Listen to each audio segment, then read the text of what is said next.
All right, ladies and gents, we are officially done with growth and development. Woo woo! I am sure you guys are absolutely thrilled that we are done with growth and development and we are moving forward. So, like I said in previous classes, for the rest of the semester, it should prove to be a little more easier. I won't say that it will be easy, but it should not be as difficult as growth and development. So applaud yourselves for surpassing midterms, and we look forward to moving forward together. And I hope to see all of you in leadership.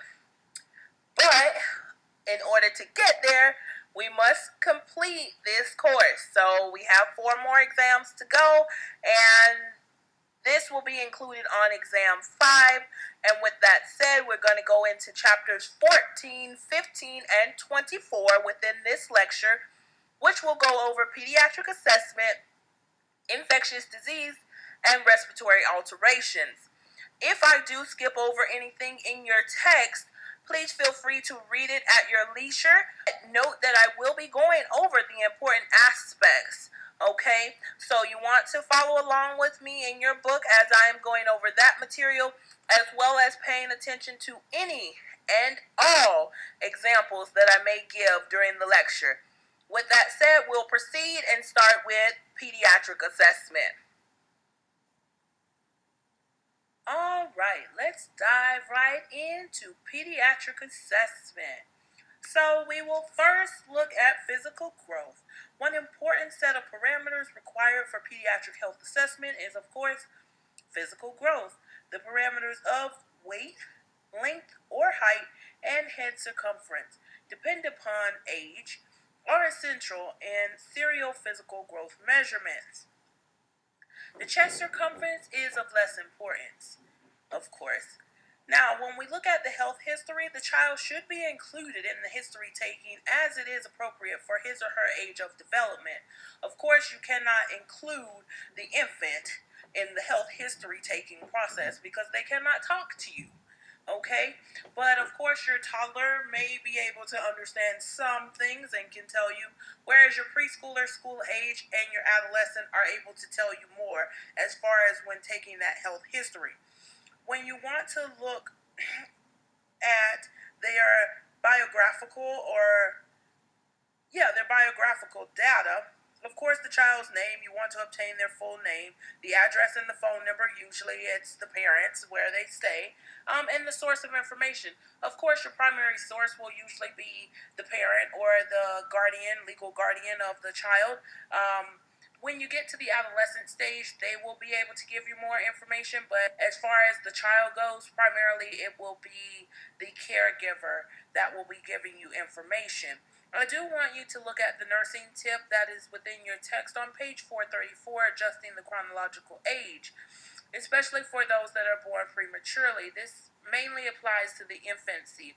So for the infant that is born prematurely, you need to adjust the chronological age on the growth chart. This is especially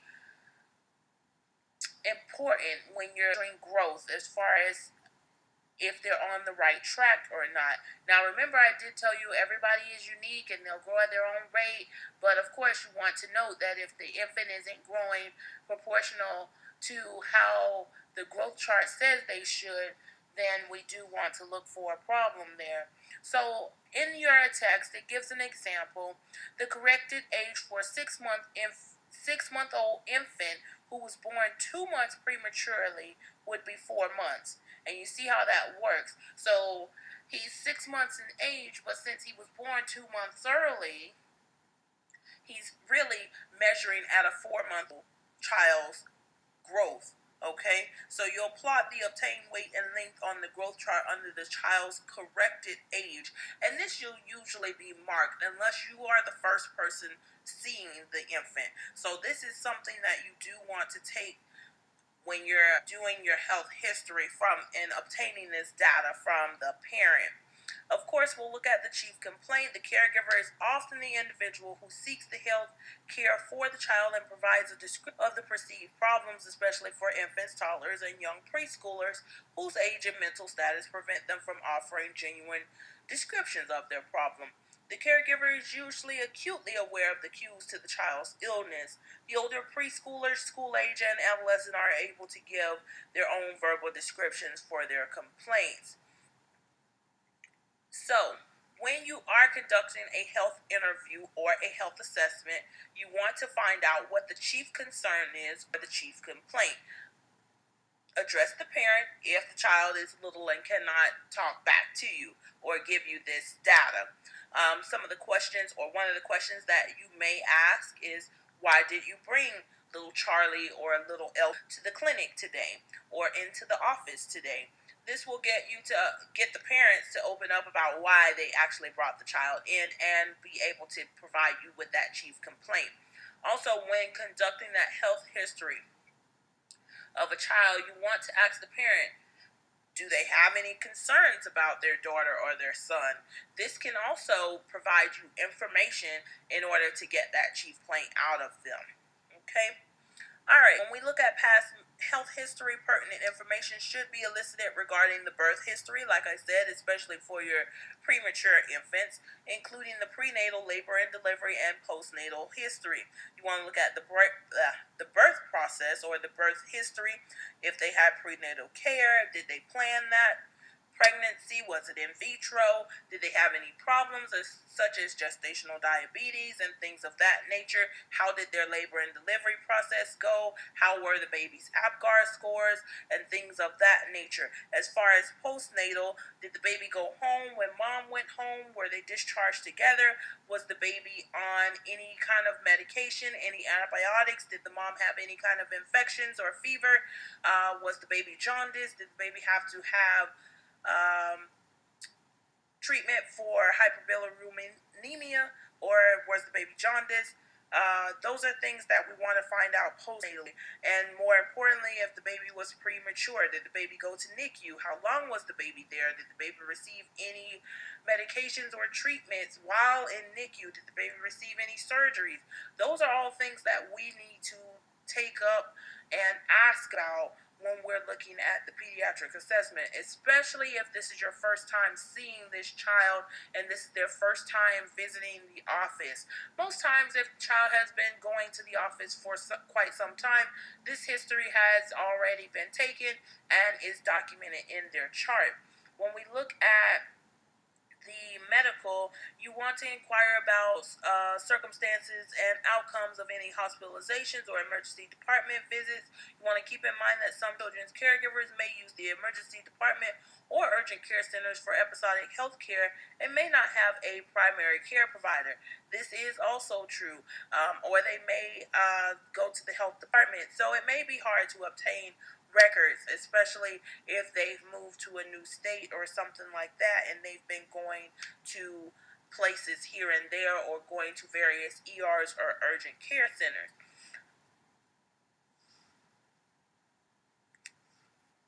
Looking at injuries or accidents, determine if the child has a pattern of frequent injuries or accidents. Report trauma. It may actually indicate abuse, so you do want to report that. That is your legal duty as a nurse. Don't ever be afraid to report. Even if you're wrong, report it. You'd rather be wrong and err on the side of caution than to not say anything at all and the child go home with the actual abuser. Childhood illnesses, document any past and current exposure to measles, mumps, rubella, pertussis, chickenpox, and respiratory syncytial virus or RSV. As far as immunizations, provide protection against many contagious diseases of childhood. Maternal antibodies pass through the placenta and breast milk, offering the baby limited protection from disease. After about a few months, they have no antibodies from mom, so this is why we stress immunizations.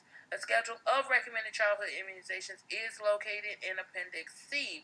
Like I told you earlier, many healthcare providers follow the immunization schedule as a guide for well child checkups. A record of immunizations is essential for school admission and to avoid repeat vaccinations if they've already had them. Family health history, you want to inquire about the age and the health status, if deceased, age, and cause of death of the child's mother, father, siblings, grandparents, aunts, and uncles. You also want to ask about diseases in the family that could affect the child's health, including heart disease, diabetes, mental retardation, seizures, allergies, asthma, congenital disorders, alcoholism, ADD or ADHD. Also ask about sudden infant death syndrome. These are all important aspects that you do want to take upon to ask the caregivers, and if they are not the biological parents, this may be a problem for the child, especially when it comes to disease processes. When we're looking at the social history, we want to look at the work environment. Daycare facilities and schools are the child's equivalent of a work environment. Inquire about the number of hours that the child stays there per week. Inquire about the child's academic performance. In addition, ask if the child is home alone before or after school. What are those called? Latchkey children. You should remember that from the previous chapters.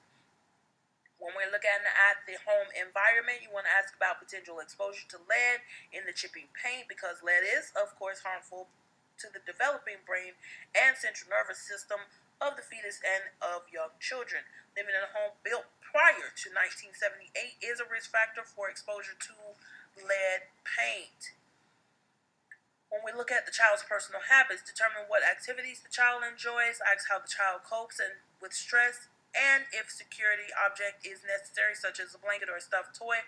If this indeed helps calm the child, you want to know about that. You want to also determine if the child is prone to temper tantrums if they're at that age, and what type of discipline is used. When looking at health maintenance activities, you want to first determine sleep. Determine if the child takes naps. If the child shares a bedroom with the child, because children's different sleep habits may lead to interrupted sleep. Also, with them sleeping in the room with other siblings or an infant and you have a toddler, this may interrupt their sleep patterns. You also want to ask about diet. Questions concerning the diet need to be tailored to the child's developmental level. You want to refer to the nutritional assessment, dietary history for questions appropriate to each developmental level. So you'll ask different questions depending on the age of the child when it comes to diet. Most oftentimes you'll be talking to the caregiver when it comes to this type of thing. And lastly, you want to look at safety. Of child-proofing the environment, especially for your young children, is an essence or essential of practice. Box 14-1 lists questions to include in your interview, especially about child-proofing the environment, depending on the age. Of course, you're not going to put electrical outlet covers for your adolescent. If they're still sticking their hands in the outlet as an adolescent, we have an issue. Okay? So it is developmentally appropriate depending on the actual age of the child. Okay? Also, when conducting a health history, let's say for a child who is 5, make sure that you as the nurse kneel or sit on the child's level. Do not stand at the bedside and merely talk to the parent. A 5-year-old is able to engage with you, and sometimes they can tell you their own chief complaint. They can tell you what's been going on. They can help you with obtaining this history. Okay, they may not know all of the details, but you want to talk to them. That is your patient. The pediatric patient that's 5 is your patient. So you are not standing 5'11" talking to the mom or the dad. You need to sit down and be eye level with the child and talk to them. If the child does not know the answer, the parent will 9 times out of 10 intercept and answer that question for you. But you do want to be on the child's level. Also, when looking at the functional assessment, let's say of a 2-year-old, teaching topics, of course, would include use of car seats and other safety measures, the child's toileting habits, and of course, use of supplements and vitamins. Now, of course, I know you may be thinking like a 2-year-old shouldn't be taking vitamins and supplements, but they do. They have Flintstone vitamins and gummies and all of that stuff. So it is appropriate, and you do want to ask the parents about this at that time. Those are assessments that you will gather from your toddlers, your 2 year olds, okay? And you talk to the parents. You also talk to the child. If they can answer you, then by all means they will.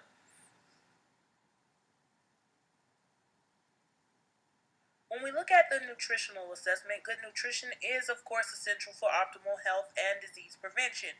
The assessment enables the nurse to provide anticipatory guidance, identify at risk individuals, and collaborate with the healthcare team for early referrals of the child as needed. Dietary intake, there are numerous ways to determine if the child is receiving adequate nutrition. One vehicle for doing so is through a record of dietary intake. Dietary intake is elicited through a power recall, food diary, or food frequency questionnaire. These are the three main ones, and they work merely well.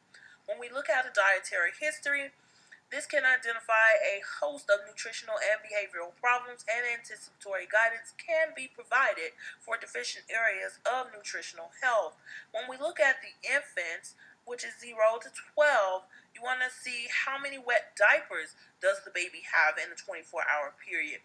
The infant should have at least 6 very wet diapers within 24 hours. And this does not include the newborn stage where we wait for at least 24 hours to obtain one pee diaper and one poopy diaper.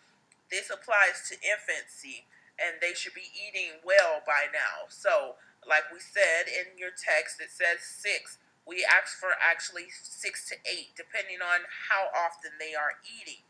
Also, you want to know, does the baby go to bed with a bottle, milk, juice, or formula in the crib, allowing, of course, the baby to fall asleep, or keep the bottle with anything in it except for water in the crib may lead to dental caries.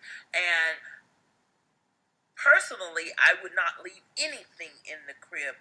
I know parents like to leave their bottles in the crib for the infant, but this is not good. Even if it's water, I really just think it's a choking hazard and don't want to go down that road, okay? So, when we look at the toddler, you want to ask, have you started the child on whole milk? Whole milk can now be safely substituted for formula. Let's hope. Okay, at 3 years old, your baby's not still breastfeeding, but it happens. So we go with it. Like I said, don't give the parents this strange look because it happens. The caregiver is encouraged to switch from whole milk to 2% milk at 2 years of age. Why is this? Obesity, which we'll talk about in a second. You want to know, are you present in the room while the child is eating? Supervising the child is, of course, important to prevent choking. You want to know what the child is eating. Are we giving these children grapes and hot dogs so they can choke? No. You want to know if the parent is offering the child at least 2 healthy snacks per day. Of course, offering small, nutritious snacks throughout the day will help provide the toddler with adequate nutrition, not achieved, of course, at mealtime. When we look at the preschooler, you want to know how much juice are they actually consuming. You want to limit that juice to no more than 8 to 12 ounces per day. This will help the child take in more food at meals and snack time. You want to also know the variety of foods that the child has to choose from. You want to utilize the same rule of thumb for adequate food intake as described with the toddlers. I know I told before how to measure the food for children. 1 tablespoon of each food group per age. So if they're 3, do the math. Okay? School age, 6 to 12. How many servings of milk does the child drink per day? Of course, your school-age children should receive 800 milligrams of calcium per day, which is equivalent to about 21 ounces of milk. Usually, if they're in school and they're getting the school lunch thing going, they're usually drinking more, especially if you're packing a lunch and they're going to breakfast or school time snack. You also want to see how many sugary snacks the child is eating. You want to limit sugar intake to prevent dental caries, of course, and avoid empty calories. You also want to know how often does a child eat fast food per week. This, of course, leads into obesity. So this is why we ask those questions.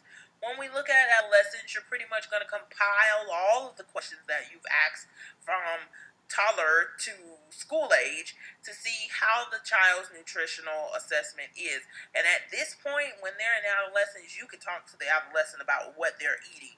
This is when you can go into obesity and this teaching. Although genetics play a role in obesity, environmental factors ultimately predispose the youth to obesity. Factors include mass media usage leading to sedentary lifestyles, little numerical exercise in school, consumption of larger portions of food, and children being driven to school, resulting in decreased walking or bike riding. Of course, I know there's a theory out there about the predators and all of that stuff, but they still need exercise. People like, come on, people go overboard. So, anyway, tools to assess childhood obesity and those children at risk are now completed at each yearly visit to a child's primary health care provider, because we want to educate the child every time they come in about obesity. Of course, if we start early and the parents are integrating this technique of healthy eating and exercising, we can hopefully decrease the incidence of obesity. When we look at laboratory evaluations, data gathered during nutritional assessment will give the interviewer an indication of at-risk factors. Inadequate caloric intake is a nutritional problem. Two commonly ordered lab tests are your serum albumin and your pre-albumin. Both tests reflect adequate calorie and protein intake. Your serum albumin reflects the previous month's food intake, whereas the pre-albumin reflects a shorter period of time, which is the previous 1 week of intake. CBC, or a complete blood, which includes your hemoglobin, hematocrit, and red blood cell, indicates adequate iron status, your cholesterol, which is your LDL, your HDL, your triglycerides, and your total cholesterol. Those are screenings that need to be done as well. Those have become more frequently done because of what? The incidence of obesity. Hello. Okay. And if they have a family history, of course, we want to check those out at an early stage.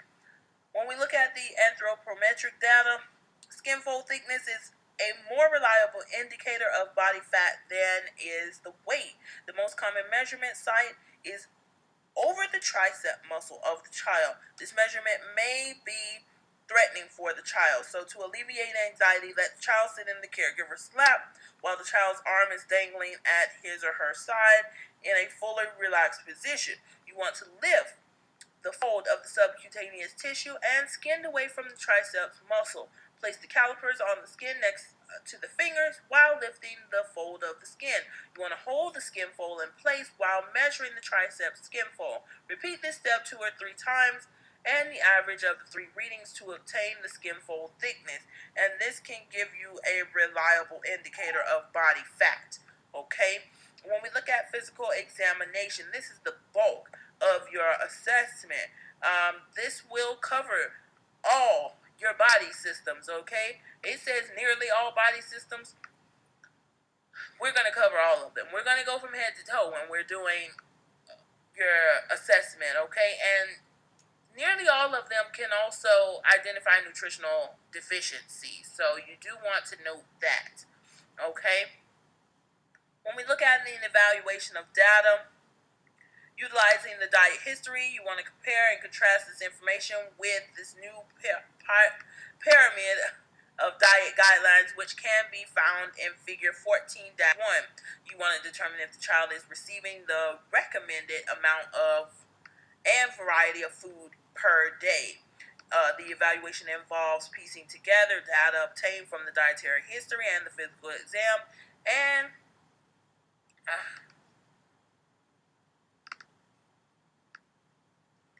want to extrapolate information to define the child's nutritional status. A referral to a specialist is made if suspected nutritional inadequacies are suspected or you see that they do indeed exist.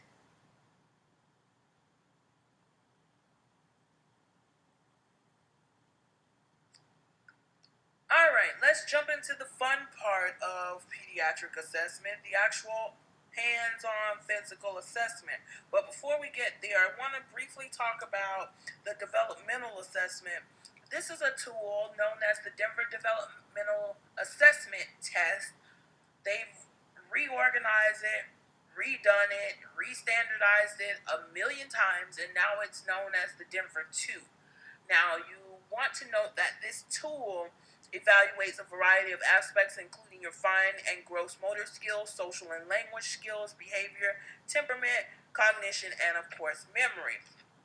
You want to also note that current illness like sleep, fear, anxiety, deafness, or blindness can affect the child's performance. So you want to make sure you're asking the parents about this before performing that skills test. Now you want to move into the physical assessment. Of course, the basic principle during any physical assessment is building that trusting relationship. First, always explain what will be done prior to each portion of the assessment and answer any questions that they may have honestly. Second, you want to praise the child for positive behaviors. Portray a caring attitude. This will greatly influence both the child's and the caregiver's sense of trust. You also want to show respect for the child as an individual and allow expressions of feelings such as whimpering or crying. All needed equipment should be assembled and readily available. The following items are recommended for physical examination of a child, and they are listed there within your text on page 442. You may or may not need all of the above when you're doing your physical assessment. When you want to do your physical assessment, a way that you can facilitate this is use game playing and distraction to increase the child's cooperativeness. It is important to have available different items of distraction that can be used when a child is uncooperative or focusing on what will be done next. Of course, distractions include small toys that are easily hooked up onto the stethoscope, wind up musical toys, and humming or whistling. Finger puppets are also popular too. Demonstrate procedures on a doll, stuffed toy, or even the caregiver prior to performing them on the child. This will also build rapport with the child. First, we want to look at vital signs. These may be obtained at the beginning of the assessment or during the assessment of a certain system. If the child is particularly anxious, it is best to integrate the assessment of vital signs into the overall assessment. Temperature, the site chosen is based on the child's age, development, and condition. Of course, for an infant, what do we say? The most accurate source of temperature is rectal. Of course, you are not going to do a rectal temperature on an adolescent. It's not even going to happen. So, they might just look at you really crazy. You would do an oral temp on an adolescent. So, use common sense, of course, when you're going to take a temperature, okay? Now, for your toddlers, they may not let you do an oral. So, next best accuracy, axillary. So, just take note of the child's age and their state when they come in, if they're going to allow you to do certain things, and especially the temperature. Take note of their age. The oral route, of course, is usually reserved for children ages 5 to 6 and older. Rectal temp, like I said, is considered the most accurate and can be taken in children of all ages. I doubt that an older child will let you stick the thermometer up their anus, but that is what your text says. An infrared forehead thermometer has been shown to be the more accurate than all the rest. I would say 90% of the doctor's offices do not have that. We have the good old-fashioned thermometers that either go under the arm or in the mouth, and we do have the rectal thermometers. If the parent is at home and they're taking the temperature, then yeah, they have all these ones that go across the head, they go in the ear, and all sorts of things. So just take note of your available tools that you have. Of course, an axillary temp is safe, non-invasive, and can be taken in all age groups. A temperature above 38.6 degrees, which is 101.5 degrees Fahrenheit, is interpreted as hyperthermia. A body temp of below 35 degrees Celsius or 95 degrees Fahrenheit is considered hypothermia. A low body temperature can be related to sepsis, ambient cold exposure, or submersion in cold injury. So we do want to take note of that when the child has come in, especially if you're not seeing them on a regular basis. If they're in your emergency department, these are things that you may come across. You do want to take note of the body temperature, the normal range for the according to age. Just take a look at that and see how it differs, and also with your respiratory rate and your normal pulse rates. All of these are found in your text on page 444. When we look at the respiratory rate, you want to try to obtain that early in the assessment when the child is most cooperative and not crying. Well, of course, if your child comes in and they're crying, you're not going to be able to obtain that right away. So you do want the child to be calm when you're trying to obtain that respiratory rate. Pulse and apical pulse should be taken on your neonates, infants, and young children, those that are under 2 years of age, and on all children with cardiac problems or taking digitalis preparations. A radial pulse can be obtained on children over 2 years of age. An elevated heart rate or tachycardia is indicative of sepsis, fever, anxiety, dysrhythmias, congestive heart failure, or certain medications. A slower heart rate or bradycardia would suggest a surgically induced or congenital heart block, digoxin toxicity, or even hypothermia. When we look at the blood pressure, the most important aspect of obtaining the blood pressure is choosing the correct cuff size. I'm sure you guys are blue in the face by now with them telling you to choose the right cuff size. The cuff bladder should cover 80 to 100% of the arm circumference. You may need to palpate the blood pressure in an infant and a toddler. In adolescents, pre-hypertension would be defined as blood pressure reading 120 over 80 or greater. That is pre-hypertension. You know, nowadays the standards say that we want the blood pressures to be below, especially if you have a pre-adolescent, or I'm sorry, yeah, I would say a pre-adolescent, maybe like 11 going on 12, and they're like right there on the edge. You want it to be below that. So if they're 120s over 80, like 122 over 85, that may be pre-hypertensive. So you want to look at the guidelines for your facility when it comes to that, and of course treatment of that. And back to using the right cuff size. If it is too big, of course your blood pressure is going to be too low. If it is too little, your blood pressure is going to be falsely high. So that is the main reason you want to have the right cuff size, okay?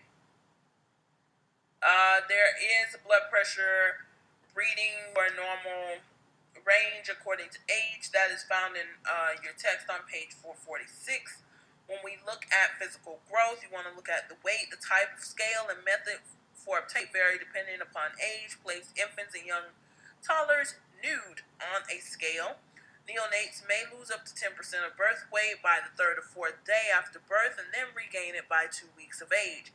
This is expected change in weight and called physiological weight loss, and it is due to the loss of extracellular fluid and meconium.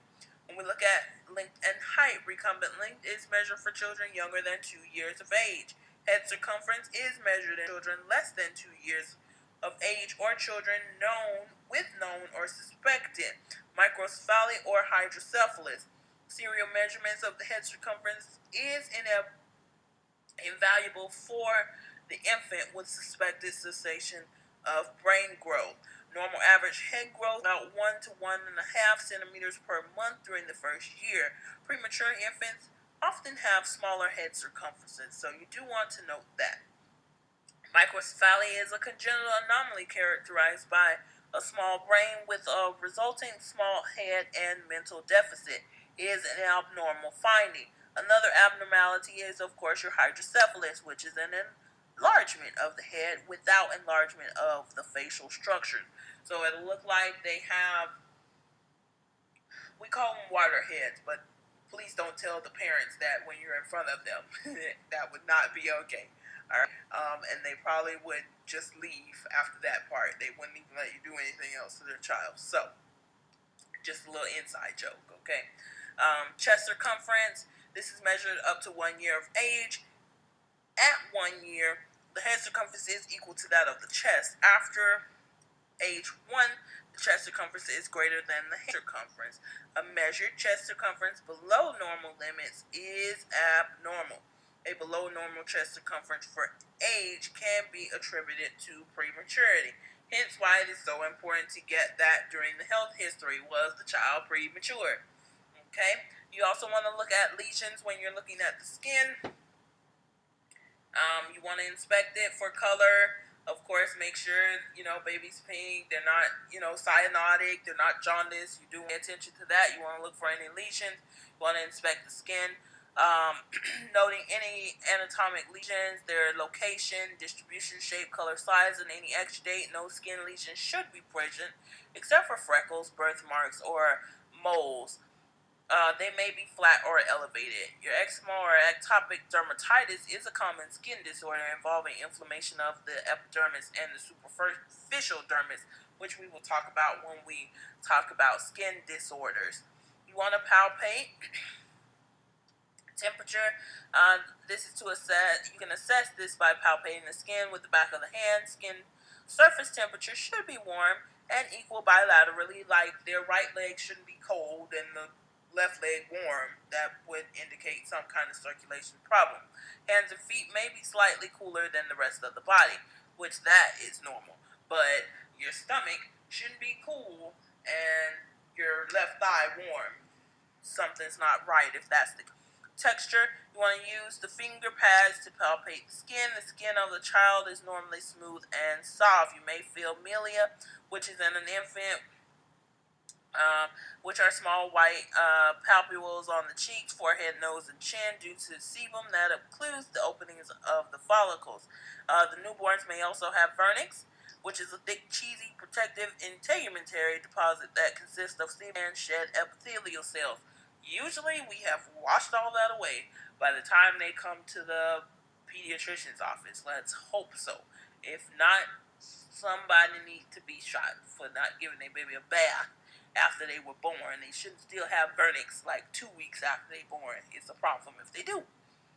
Skin turgor or elasticity reflects the child's state of hydration.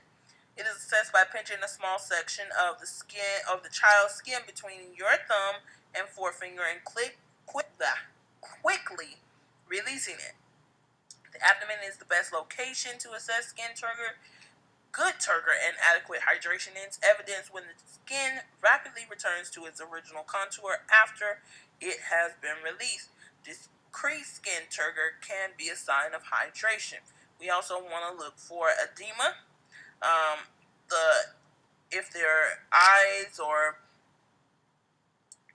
other body parts like legs, arms, if they're swollen, we do want to note edema, and that may be some kind of cardiac defect, so we do want to note that. We want to look at the hair. You want to note the scalp's color, which should be similar to the child's skin. If they have any hair, they may not have any hair, especially if they're infants. But if they're children, they should have some hair, unless they have like chemotherapy or something going on, or alopecia or something like that going on. That is also something that you want to assess, depending on the age of the child. When we look at the head, you want to, of course, inspect it for shape and symmetry. Normally, the shape of the child's head is symmetrical without depressions or protrusions. The anterior fontanelle may pulsate with every heartbeat. That's just for your infants. It shouldn't still be open at, 4 years of age, okay?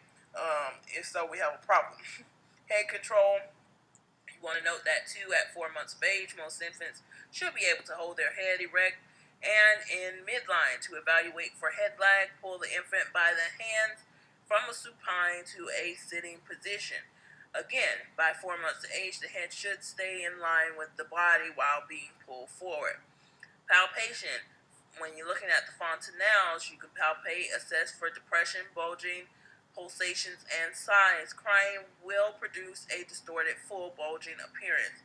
So you do want the to be calm when you're assessing those. It is normal to feel pulsations related to the peripheral pulse.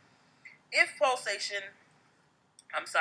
palpation reveals bulging, tense fontanelles, this is abnormal and indicates increased intracranial pressure. A sunken depressed fontanelle can indicate dehydration. A wide anterior fontanelle in a child older than 2.5 years of age is an abnormal finding. Okay? An anterior fontanelle that remains open after 2.5 years of age may indicate diseases such as rickets. Upon posterior fontanelle greater than 1.5 centimeters in diameter is also abnormal and occurs with congenital hypothyroidism. You also want to assess the baby's suture lines. Suture lines that overlap or override one another, giving the head an unusual shape, warrant further investigation. Stenosis is a premature ossification of suture lines, whereby there is early formation and fusion of the skull bones. We do not want that to happen. Craniostenosis may be caused by metabolic disorders or may be a secondary consequence to microcephaly. You also want to look at the surface characteristics. With the finger pads, palpate the skull in the same manner as the fontanelles and the suture lines. When you're looking at the eyes, of course, you want to look at the general appearance. From infancy through about 8 to 10 years, you should assess the eyes toward the end of the assessment, with the exception of testing vision, which should be done first. When we look at visual screening, the general approach, this adult Snellen chart can be used for children as young as 6 years of age, provided they are able to read the alphabet. Let's hope by 6 they can read the alphabet, okay? If we have a problem. The Snellen E chart, which shows the letter E facing in different directions, is used for children over 3 years of age who cannot read the alphabet. You want to test about every 1 to 2 years through adolescence.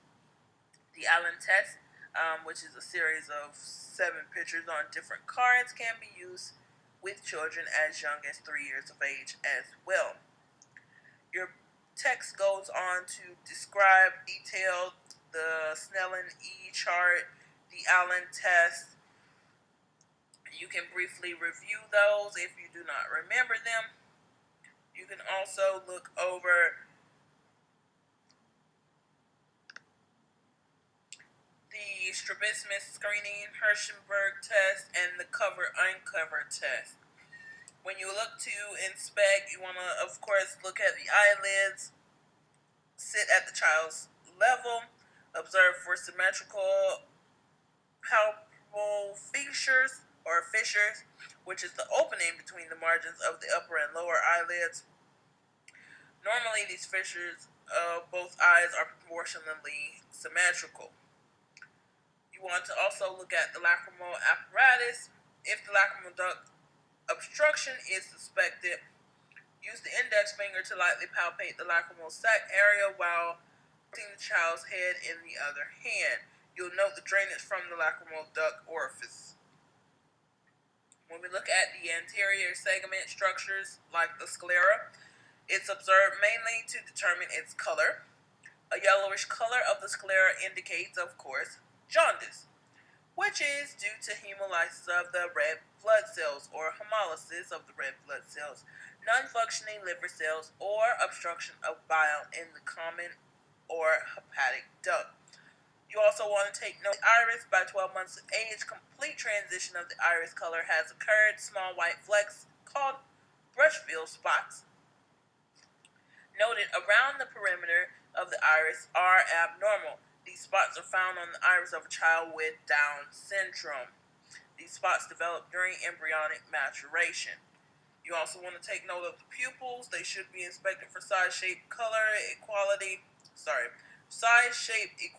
and response to light, not so much color. So, what's the little tip for that? Perla. Your pupils are equal and reactive to light and accommodation. That's what we need to know. So, you should review your cranial nerves also at this time.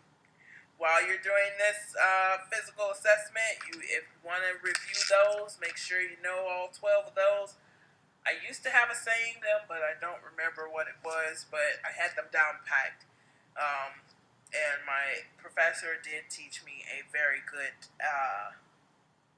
way to remember them. Although now I don't remember them. So yeah, moving right along. You want to look at the posterior segment structures, the general approach, observe the red reflex, the retina and optic disc, of course, inspection of the red reflex and optic disc. You want to review that in your text on page 452. Ears, you want to do auditory testing, perform auditory testing at about 3 to 4 years of age when the child can follow directions, of course. Newborn hearing tests are available for use and mandated in some states, Florida being one of them. Hearing tests are automatically done on every child born in the state of Florida.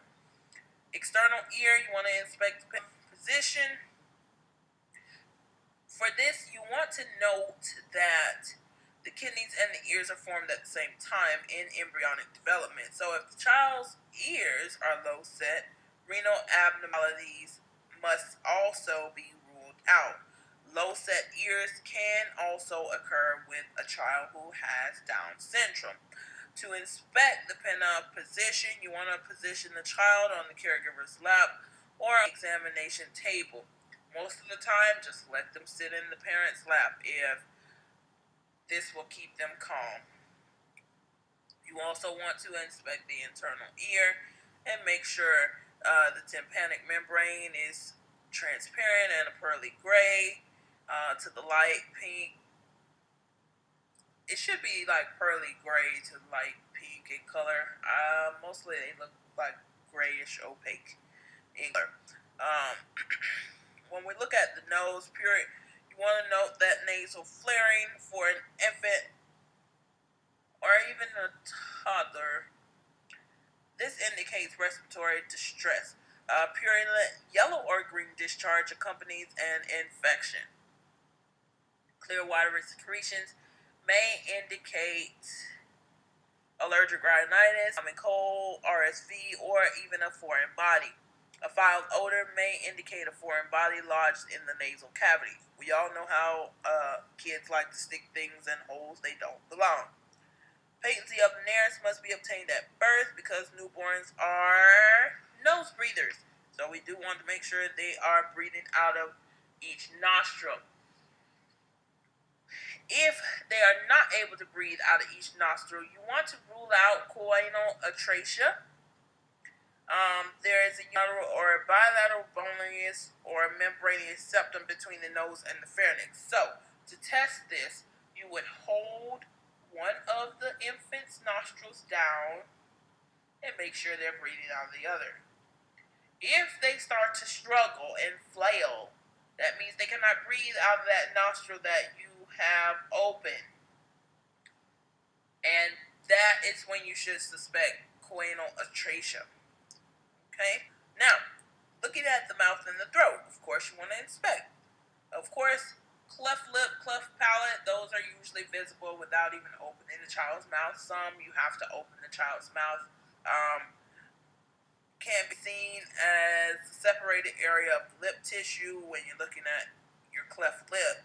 It involves the upper lip and sometimes extends into the nostril. I've seen them really bad where they extend all the way up through the nostril.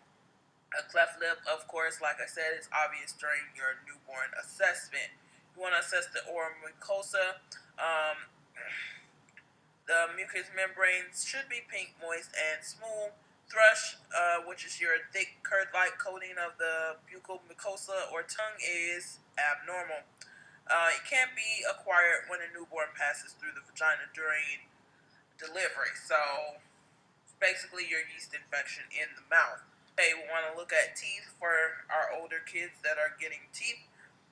Of course, your first tooth erupts between 5 and 8 months, so we do want to be checking our infants as well. By 1 year of age, there are normally 8 teeth, so we do want to make sure the infants don't have any dental caries either. It is abnormal for teeth to turn brownish black, possibly with indentations. Along the surfaces of the teeth, these brownish black spots may be caries or cavities, which can be caused when the child falls asleep with the bottle in the mouth. This is why we say don't let them do that. But parents don't listen anyway. But we stress it. We do stress it. You do want to look at the hard and soft palate. You want to observe the palate for continuity and shape. For infants, you will need to use the tongue depressor to push the tongue down so that you can see it. Of course, infants are going to flail and cry in response to this reaction, which allows visualization of the palates. The roof of the mouth is continuous and has a slight arch. It is abnormal if the roof of the mouth is not continuous. This anomaly is called the cleft palate. Some infants can have the cleft lip and cleft palate, or they can have one or the other. When we look at the oral pharynx, we want to observe the position and color of the uvula, observe the color and the size of the tonsillar tissue, and the oral pharynx.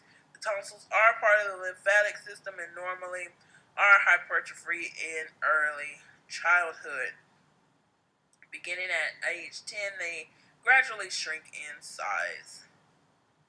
When we look at the neck, you want to generally inspect it. Observe the neck that it's in midline position when the child is sitting upright. You want to palpate, especially looking for thyroid issues. First, use the 2-finger pads to palpate the thyroid gland and its lobes. Have the younger child who is unable to swallow on command take a drink from a bottle. Upon palpation, you want to note any tenderness, enlargement, or masses. An enlarged thyroid gland can be indicative of course, hyperthyroidism. You also want to palpate the lymph node. Because the infant's neck is so short, you must extend the chin upward with your hand before proceeding with palpation. And you do want to know your thyroid or your lymph node should be palpable unless you have like suspected hyperthyroidism or you have some kind of infection where your lymph nodes are swollen. You do want to inspect the breast as well. Inspection of the breast is performed throughout childhood. Palpation is not usually performed on the child until puberty unless otherwise indicated. Now, one time you would want to take note of the breast, and this is before puberty. If the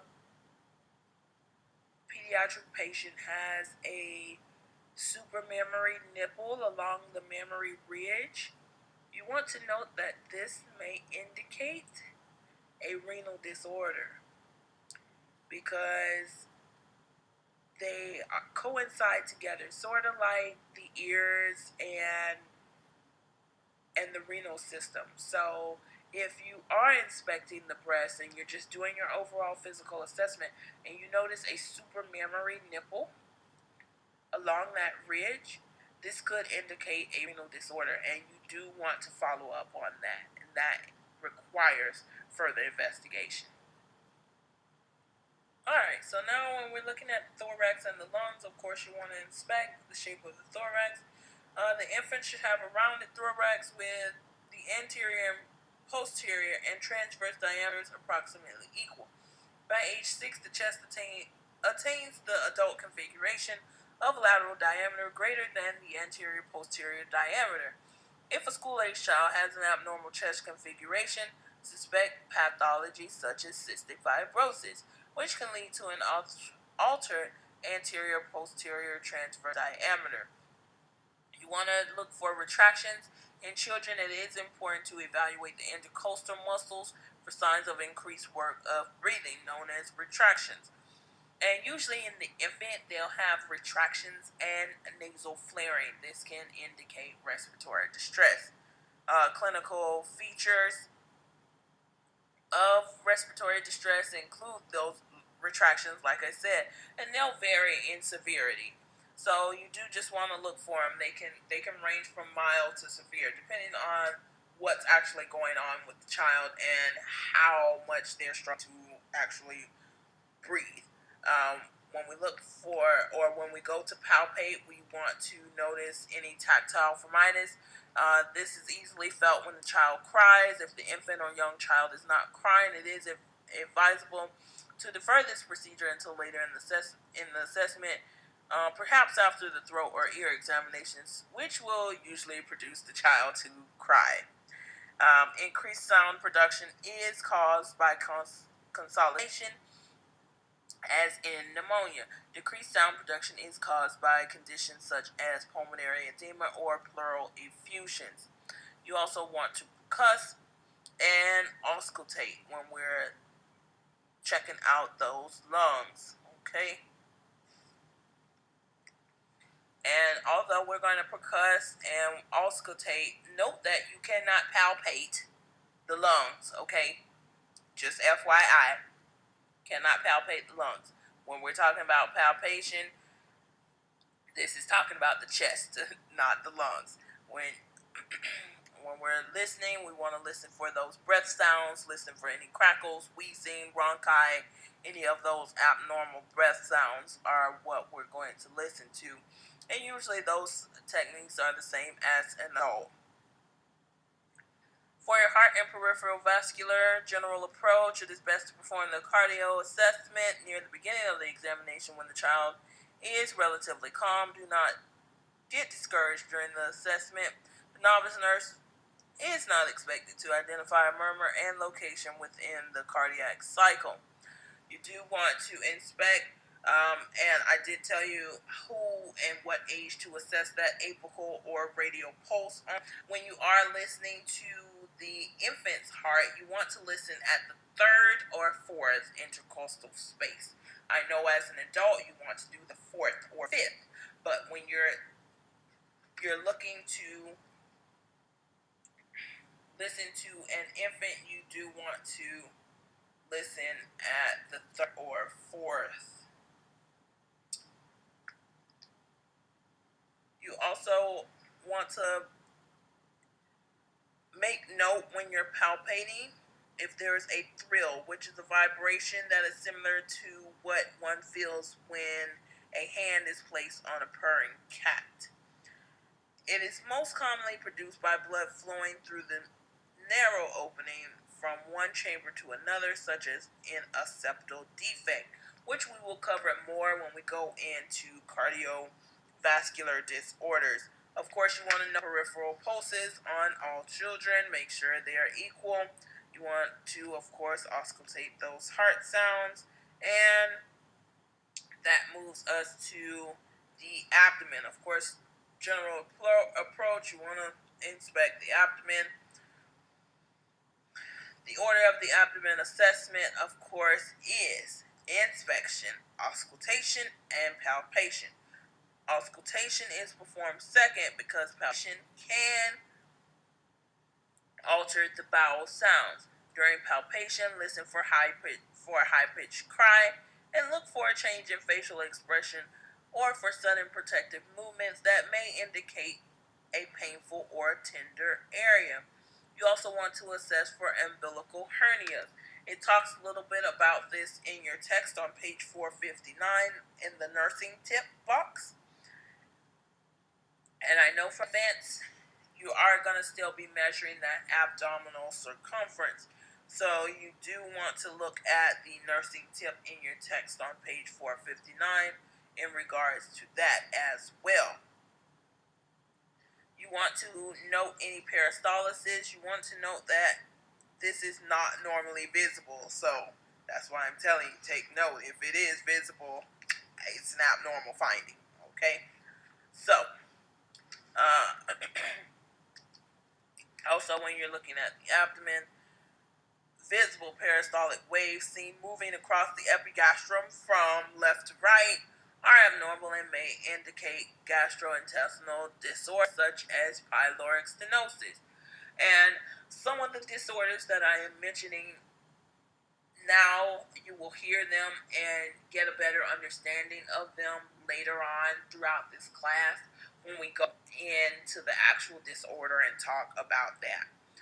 You do want to auscultate, and then we're going to palpate. And let me back up just for a second. When you're auscultating, of course, you want to make note of any vowel sounds that you hear, and a good way to do it is to listen to the lungs and then listen to the stomach. That way you can get in all your auscultation at the same time. You can listen to heart, lung, stomach, all in the same get together, especially if child is being uncooperative. You want to get that done as soon as you can without causing the child extra distress. Next would be palpation. On palpation, an olive-shaped mass in the epigastric area and the upper right umbilicus is abnormal and indicative of pyloric stenosis. So really, I'm just really pointing out some of the abnormalities that you may see when you're doing your pediatric assessment. But if you're going along, you see how most of your assessment is almost similar, or if not completely similar to that of an adult. It's just you're doing it a little more invasive. You're looking for a little more details as far as the abnormalities that are seen. They're going to be different from that of an adult. When we look at liver palpation, the liver, of course, is not normally palpable, although the liver edge can be found 1 centimeter below the right costal margin in a normal, healthy child. The liver edge is soft and, of course, regular. When we look at the musculoskeletal system, we want to take a general approach and look at how the child's muscle mass is, if they are having any aches and pains, and see what's going on. You do not want to rush through the assessment because you do want to take accurate measurements and data from either the caregiver or the child when it comes to this part of the assessment. You want to inspect the muscles, of course, looking at the tone, the strength. You want to look at the fine and gross motor ability, their involuntary movements. You want to look at the size. There's different things that you can do to test the tone and the strength, so you do want to review that in your text. You do want to also look at the gross and fine motor abilities and their involuntary movements. Normally, no involuntary movements occur. If they are present, note their location, frequency, rate, and amplitude. Note if the movements can be controlled at will. Abnormalities include tremors, tics, twisting, and jerking, and irregular movements. So, if your patient has what? Tourette's. They may have involuntary twitches, okay? So, those are things that you want to take note of. And I know some children may have a chill, so that may elicit an involuntary or jerk of the body. So, you do want to distinguish that between maybe a seizure. Those are things that you need to look at during your assessment. And I know we're going through each system so in depth, but most of the time you will be doing multiple things and assessing multiple systems at once. But you do want to make sure you're going to do your head to toe completely. But you cannot, especially for a kid, take your sweet, sweet time, because they are going to be very anxious and ready to go. So if they're not calm, it can make for a very long assessment. So we get good at it. Once you're a pediatric nurse and you start assessing, you get good at what you're grouping together, so you can make it quick and get the child clothed again, especially for your infants and your newborns. All right, so moving right along. Still in the musculoskeletal system, we want to palpate. Then next, looking at the joints and the feet. You want to have you want to stand in front of the child and hold the right heel immobile with one hand while pushing the forefoot toward the midline. Observe for toe and forefoot abduction and inversion. and you want to repeat that on the other foot. Normal findings are that the toes and the forefoot are not deviated. Metatarsus varus, which is your club foot, is characterized by medially adducted and inverted toes and forefoot. The club foot usually results from an abnormal intrauterine position of the fetal foot. Heredity also plays a role when it comes to that type of etiology. You also want to look at the hips and the femur.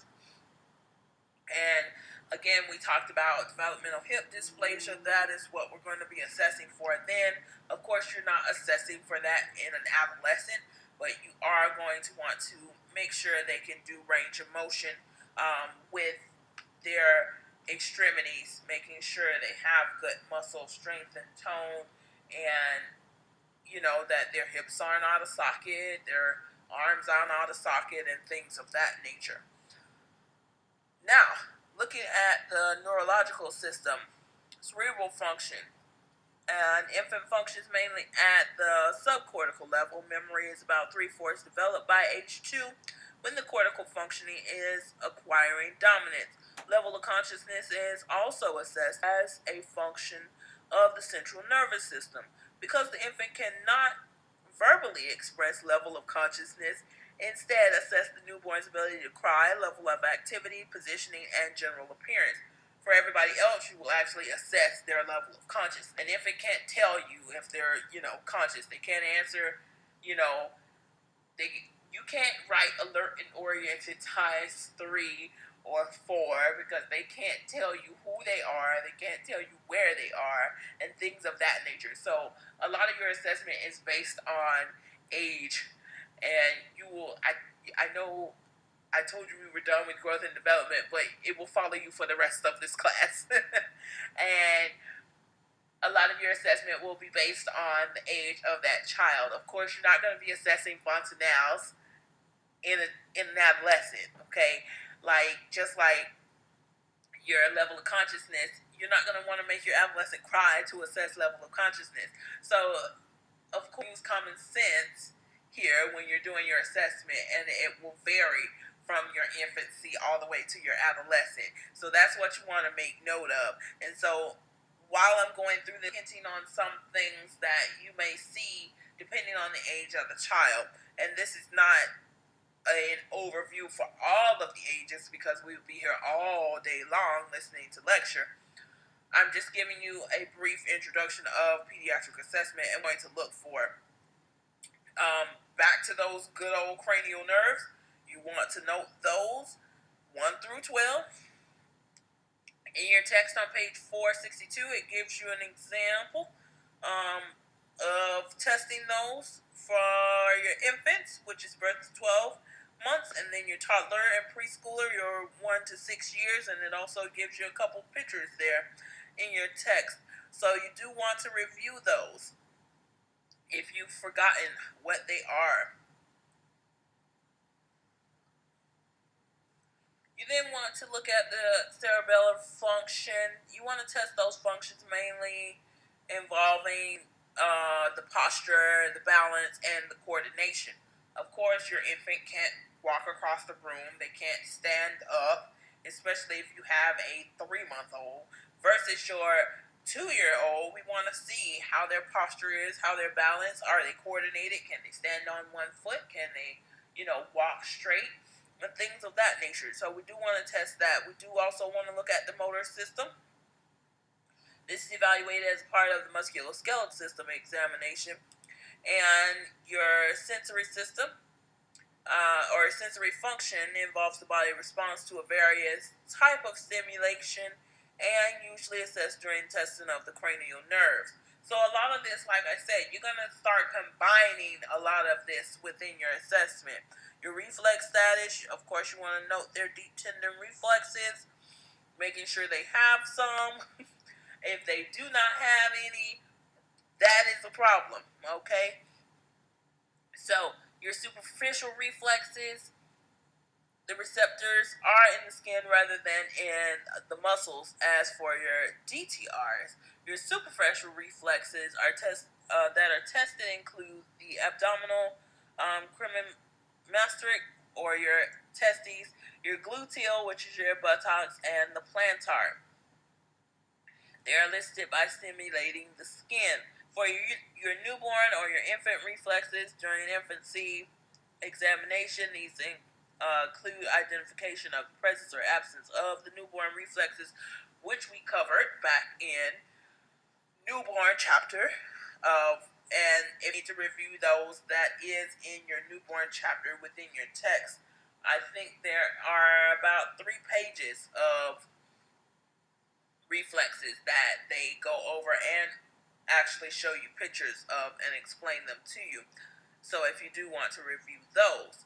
Now looking lastly at the genitalia, both female and male. Of course you want to look for we're going to talk about the female first, and you want to look at the general appearance. Never ask the caregiver of an infant or young school-age child to leave the room during this portion of the exam, because the caregiver is usually a source of comfort to the child. Before the genitalia examination, the child should be told it is all right for the provider to touch the genitalia with the caregiver present. Explain that it is not appropriate for anyone else to do so for any reason, and of course you want to drape the older than preschool child. A vaginal or pelvic exam is not routinely performed on young females. However, it is warranted when signs of possible sexual abuse are present. But the child, like I told you before, must give assent to be tested or even examined when that is suspected. So you want to inspect the perineal area. The hymen is sometimes intact until the point of sexual activity. It is abnormal for the female infant to display a rudimentary penis in the clitoral area, which is a finding in ambiguous genitalia. So you may note these as well. A bloody discharge noted at the vaginal opening or on the diaper is abnormal. It is not uncommon to note pseudomenstruation in an infant less than 2 weeks of age. If they are over 2 weeks of age and you notice blood of any sort in the diaper, in the vagina, that is abnormal.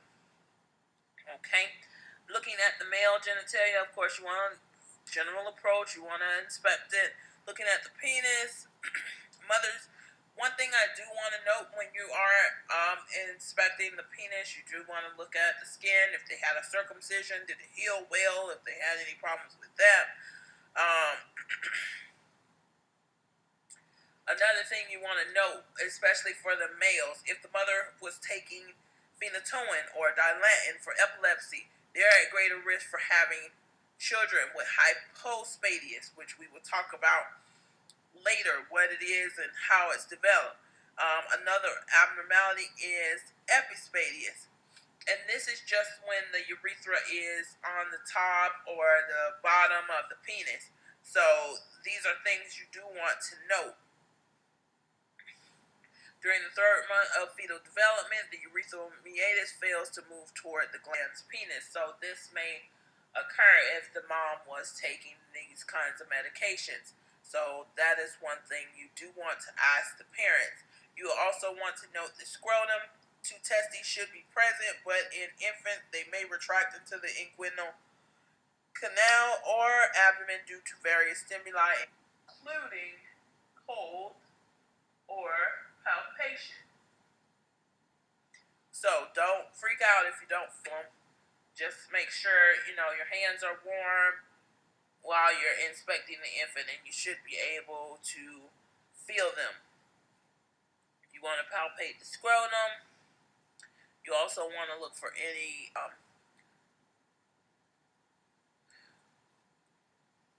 hernias. You want to look for any hernias in the child. Of course, you want to place the infant supine on the exam table. All other children should stand up during the examination. You want to use your little finger for the infant's exam and the index finger for the younger child's exam. You want to follow the inguinal canal as done on an adult male. If possible, perform the assessment on a crying infant, have schoolers or early school age children attempt to blow up a balloon while you palpate the inguinal areas. This will allow you to find out if they have a hernia of any sort. You also want to then inspect the anus. There should not be anything coming out of it. There should also be no blood or any discharge from that as well. If you suspect that, or if you see that, that may indicate abuse. You want to report it. You want to observe for any fissures, prolapse, or skin tags. You also want to observe for any hemorrhoids or extra lesions. During separation of the buttocks, observe any movement of the anus. Stroke the perineal or perianal area with your finger and note any movement. This is called the anal reflex or anal weak. No bleeding, fissures, or prolapse. Skin tags, hemorrhoids, lesions, or pinworms should be present. Like I said, if you see bruising, bite marks, things like that, bleeding, if the child is very anxious when you're checking, this may indicate abuse, and do not hesitate to report it. Now, that covered, in a nutshell, the physical assessment that you will do on the child. Most of an adult, you're going to go from head to toe, but for your child, of course, you have to look at their developmental age and note accordingly. You are going to have to group things together, whereas with the adult, you can merely go head to toe and take your time. The child is not so patient, so you will have to kind of speed through, but make sure you do everything. So now I'm going to go through and give a couple of examples to help kind of clarify what you're going to be looking for or things of that nature, and I'll try to stay in order from head to toe like I did. So first we'll look at vital signs. Of course, now the indications now are not only take blood pressure, pulse, temperature, and things like that. We also want to get a pulse ox on these children. Even, I know you may think it's only for infants, and that's only if you guys have done, or you probably haven't done NRP, which is the neonatal resuscitation program. The new recommendations are to hook up the infant to a pulse ox to get an accurate reading of oxygen saturation. Well, now that has been moved towards all kids. So now we want an accurate oxygen saturation on all kids, which we do with our pulse ox. If you, as a nurse, note that they have a very high reading, especially for a preschooler. Now, of course, you want your readings to be above 90 to 95-ish, depending on the age of the child. But let's say we have a preschooler. If you see falsely high readings like 98, 99, 100, this may be indicative of anemia, okay? And you do want to note that, because as the child's lungs continue to mature and all of this good stuff, their oxygen saturation is not going to be 98, 99, 100. It may be like 95, 94. If it's like super high, 100, maybe anemia. Just saying. You want to further investigate that. When we're looking at the eyes, when you're assessing the eyes, if you're trying to observe the child, if you're trying to observe if the child has abnormal eye movement, as the nurse, you want to have the child cover one eye and then remove the cover.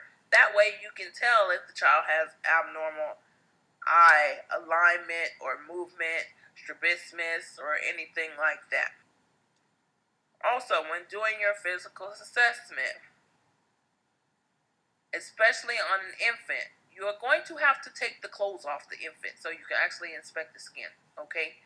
And I know some of these infants come in with like 10 layers of clothes on. They need to be totally unclothed.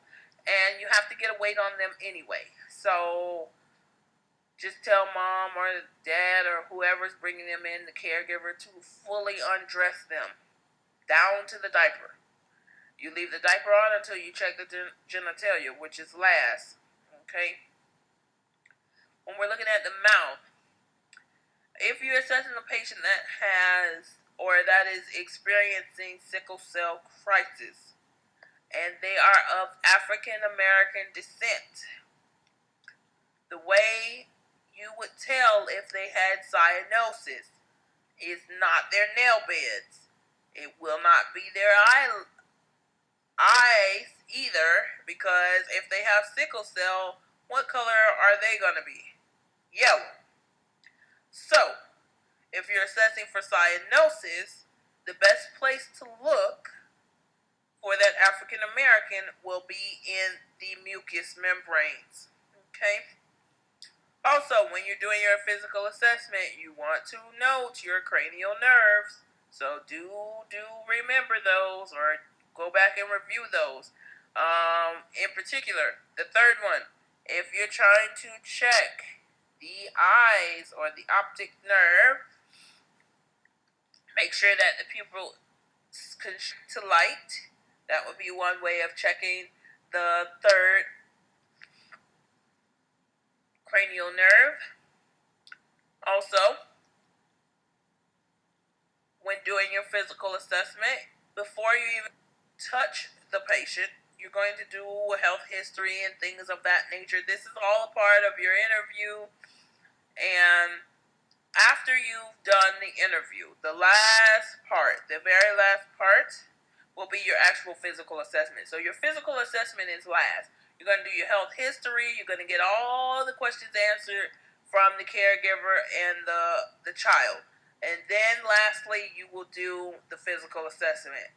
Doing the physical assessment first, you will not get any kind of questions answered afterwards, because usually the child is anxious and ready to go, or screaming to the top of their lungs, depending on their age.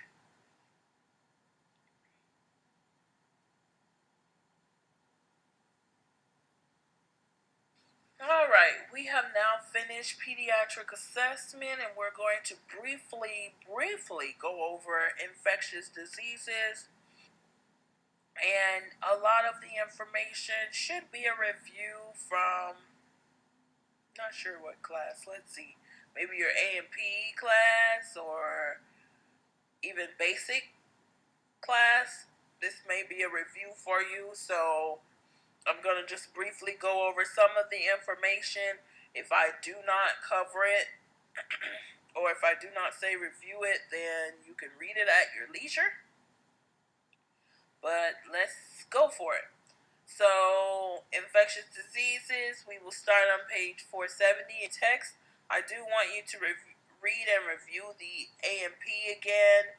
Make sure you know about the infectious agents, the reservoir, the portal of exit from the reservoir, the mode of transmission, the portal of entry to the host and the susceptible host. And then we will move right along to the developmental stages and risk of infection. First, we'll look at infancy. During the prenatal life, the developing fetus is susceptible to a number of illnesses through maternal infections that are potentially life-threatening. The process of transmitting a disease from one generation to another is known as vertical transmission. It can occur through the placenta while the infant is in utero, during delivery, or through breast milk following delivery. Among the infectious transmitted disorders or diseases that are transmitted this way include rubella, herpes, Hep B and C, and HIV. Newborns are susceptible to invasive infection by bacterial organisms such as Staph, E. coli, uh, and which in older children or adults are considered part of the normal flora. So, of course, we have those in our normal flora, but they can overtake us and cause an infection. If the caregivers neglect to wash their hands frequently, they can introduce organisms from their hands into the infant's nose or mouth while changing diapers via fecal oral route. The common adult habit of kissing an infant's fingers and hands can be a potential source of infection to the infant, who then puts the fingers in his or her mouth. And what infant do you know that doesn't put their hands in their mouth, even their feet? So, we discourage the parents and caregivers and other family members from doing so, because that is how some infections are transmitted. Infants are more susceptible to respiratory and enteroviruses. Therefore, they are at a greater risk for metabolic problems as a result of fever, decrease in appetite and fluid intake, diarrhea, and subsequent dehydration. When we look at toddlers and preschoolers, most toddlers become toilet trained during this phase. Because they are learning, they may not always be diligent about washing their hands, so they are still at risk for developing diseases transmitted through the fecal oral route. Organisms present in animal saliva or in other or on their bodies can cause illness in any child who is scratched or bitten. Playing with infected animals may cause tinea corpus, or ringworm of the body, or cat scratch fever.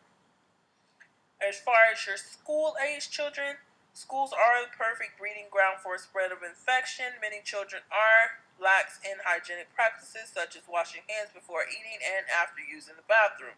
Same-sex friendships are common in school-age children and frequently result in mutual sharing of items such as clothes, grooming devices, food, or toys.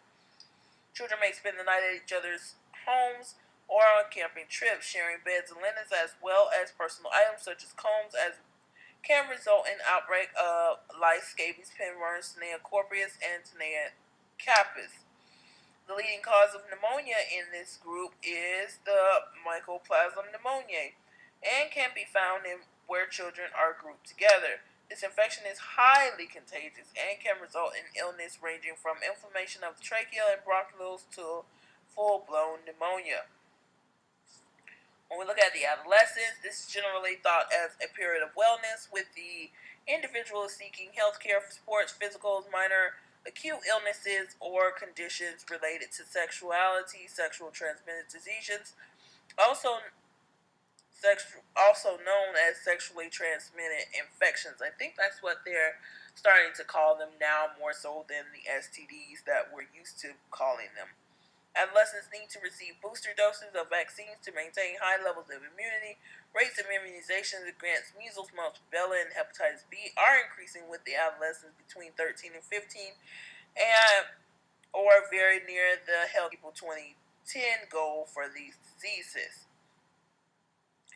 Those at high risk for disease include intravenous drug users, sexually active heterosexuals, and male homosexuals. Many adolescents do not believe they are at risk for becoming infected or pregnant. The majority of adolescents who are having sexual intercourse are doing so without protection against pregnancy or sexually transmitted diseases. Also, I want you to look at the nursing alert in your text on page 473 that talks about aspirin, and avoiding the use of it. Caregivers should not use aspirin to treat the pain and fever of viral illnesses such as influenza and varicella, which is your chickenpox, in children less than 13 years of age. The use of salicylic acid has been linked to subsequent development of Reye syndrome, which is a disorder combining both encephalopathy and fatty degeneration of the liver. And we will talk more about that in chapter 32. Acetaminophen and ibuprofen are the drugs of choice for febrile illnesses in infants and children.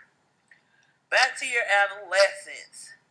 Currently, the rate of adolescents who become newly infected with HIV is, of course, rising. Pre-adolescents and adolescents should be seen alone when they are in the doctor's office, apart from the caregivers, during a portion of the interview to assess their knowledge about disease transmission, especially your STIs. Nurses can assess whether adolescents are sexually active and if their behaviors are placing them at risk for those sexually transmitted infections. They need to be familiar with the laws and regulations in their states to provide the correct information to the families. So make sure you know your laws in the state that you're practicing, and you don't just want to go give information willy-nilly.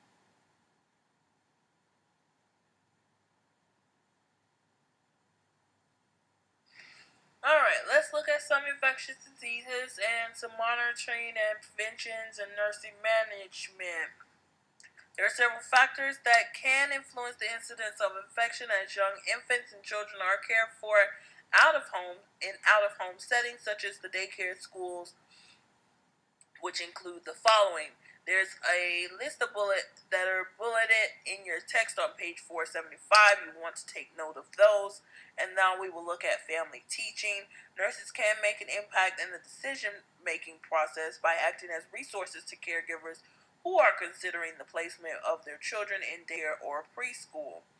Many centers will provide caregivers with written illness policies, so you do want to take note of that.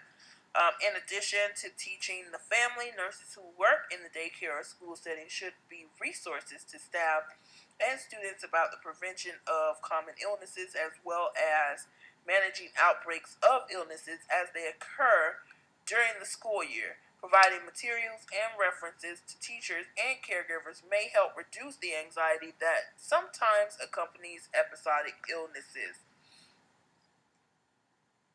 Most of these children need physician proof of no longer being contagious in order to return to school or daycare.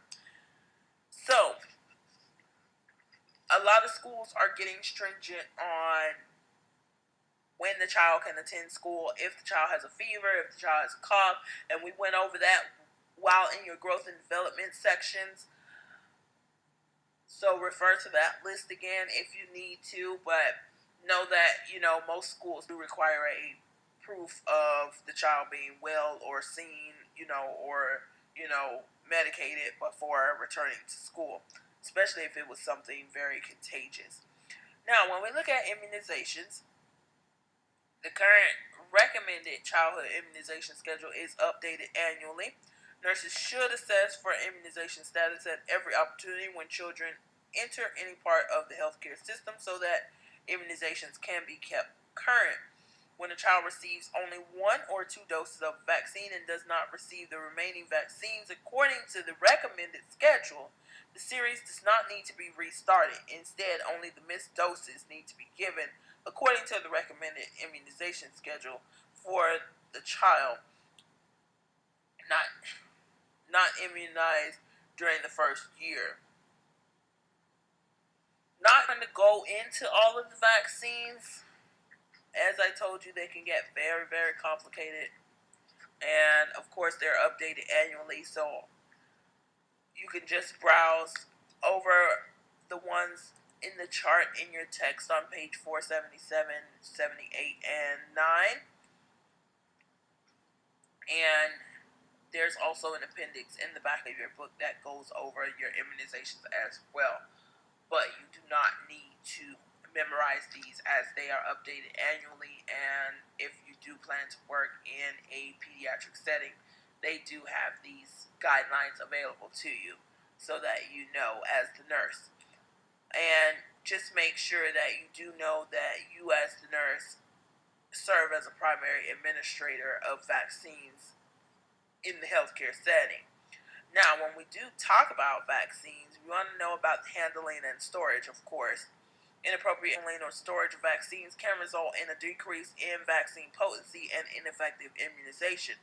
Some vaccines are sensitive to heat, while others are affected by freezing. So you do want to know the storage of the vaccine and what is appropriate for that particular vaccine. Looking at the National Childhood Vaccine Injury Act, you want to note that it mandates the following information need to be recorded at each time of each immunization: the month, date, and year of administration, the vaccine that is administered, the manufacturer, the lot number and expiration date, site and route of administration, the name, address, title, and the healthcare provider administrating the vaccine. And if you ever worked in a hospital setting and you've given any kind of immunization, even if it was a flu shot, you see that you do have to record all of that information, and usually the patient gets a copy. Well, in this case, we would give a copy to the parent or healthcare provider so that they have this for their records. They are asked to read and sign consent forms, granting permission before immunizations are administered. Make sure they know about keeping an accurate record as well. This is important. Although most healthcare providers will keep accurate records, if they're bouncing around to different healthcare facilities or constantly moving, records may get lost in the shuffle. A lot of healthcare facilities are now making their records available online for the patients so that it is easier to take them with them. When we look at precautions and contraindications, there are only two true permanent contraindications to vaccines or vaccinations. One is a history of severe anaphylactic reaction to a vaccine or its component. Two is encephalopathy within 7 days of administration of DAP or DTP. Mild common illnesses such as otitis media, upper respiratory infections, colds, and diarrhea are not contraindications to immunizations. Precautions must be taken when administering live vaccines such as measles, mumps, and rubella, as well as varicella to adolescent girls and women of childbearing age to make certain they are not pregnant at the time of vaccination. As far as nursing management, nurses need to be knowledgeable about the clinical manifestations, etiology, incidence, and incubation period, as well as the therapeutic management of each disease. Your text goes on to explain a lot of the infectious diseases. One that you all may have seen and can read more about is on 482 in your text, and that's cytomegalovirus. And one of the patients in care does have that disease, so you can read on that. Another common one is your infectious mononucleosis. Lyme disease, we will talk about. Pertussis, I know you've heard a lot about, especially in the. They used to have a commercial for it that showed all the time. Another one is your HPV that had become popular.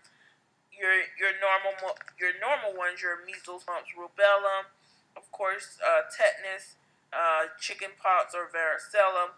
Scarlet fever is another one that was way back when that is not so much popular right now. But you do want to note the majority of children who experience infectious or communicable diseases are managed at home. Home is the ideal environment because the spread of infection is limited to those in the immediate environment. Even at home, caregivers may want to isolate the ill child from siblings to prevent the spread of infection. Caregivers treating children at home need education requiring supportive care and comfort measures. Fever is often present during the earliest stage of the illness, known as the prodrome. The infectious disease that adolescents experience are frequently related to what? Sexual activity, of course. As far as future directions are concerned, going through your text, the only thing I do want you to know as far as future directions, you want to note that drug resistance due to overuse of antibiotics has presented some distinct challenges, as noted by growing incidence of penicillin-resistant streptococcal pneumoniae, vancomycin-resistant enterococci, and methicillin-resistant Staph aureus. So those are becoming bigger, they're becoming more resistant, there's different strains, so we try not to put these children on antibiotics for every little thing they have. Infants and small children between 6 and 23 months should receive the influenza vaccine as they are more likely to have severe respiratory illnesses due to influenza. And lastly, a new approach to adolescent immunization is under consideration that includes not only hepatitis B vaccine, but also protection against meningococcal meningitis and pertussis and Hep A. And I know back in college they were offering the meningitis vaccine because there was some kind of. Alright, I think my computer cut off or something, and so it stopped me in the middle of my sentence on the last slide. But I just want to finish up infectious disease, and I was talking briefly about the meningitis vaccine that they recently started. Well, it wasn't recent. Probably now it's been about 8 to 10 years ago, actually, that they started offering that in colleges when they had that outbreak of meningitis in the college dorm rooms. They started offering that on college campuses. So that is one recommendation by the American Academy of Pediatrics. I did also want to mention in your text they did cover more infectious diseases. The ones that you commonly hear about more, your gonorrhea, syphilis, chlamydia, herpes, simplex virus 2, your HPV, Hep B, your and your HIV. And we will talk about those more when we go into the actual disease processes. So you'll be revisiting those again. And then I just wanted to give you a couple of examples. Like when you're looking at infectious diseases, you as the nurse want to distinguish between viral and bacteria, or viral and bacterial, which one is which. So some that are bacterial infections include pertussis, anthrax, impetigo, and cellulitis.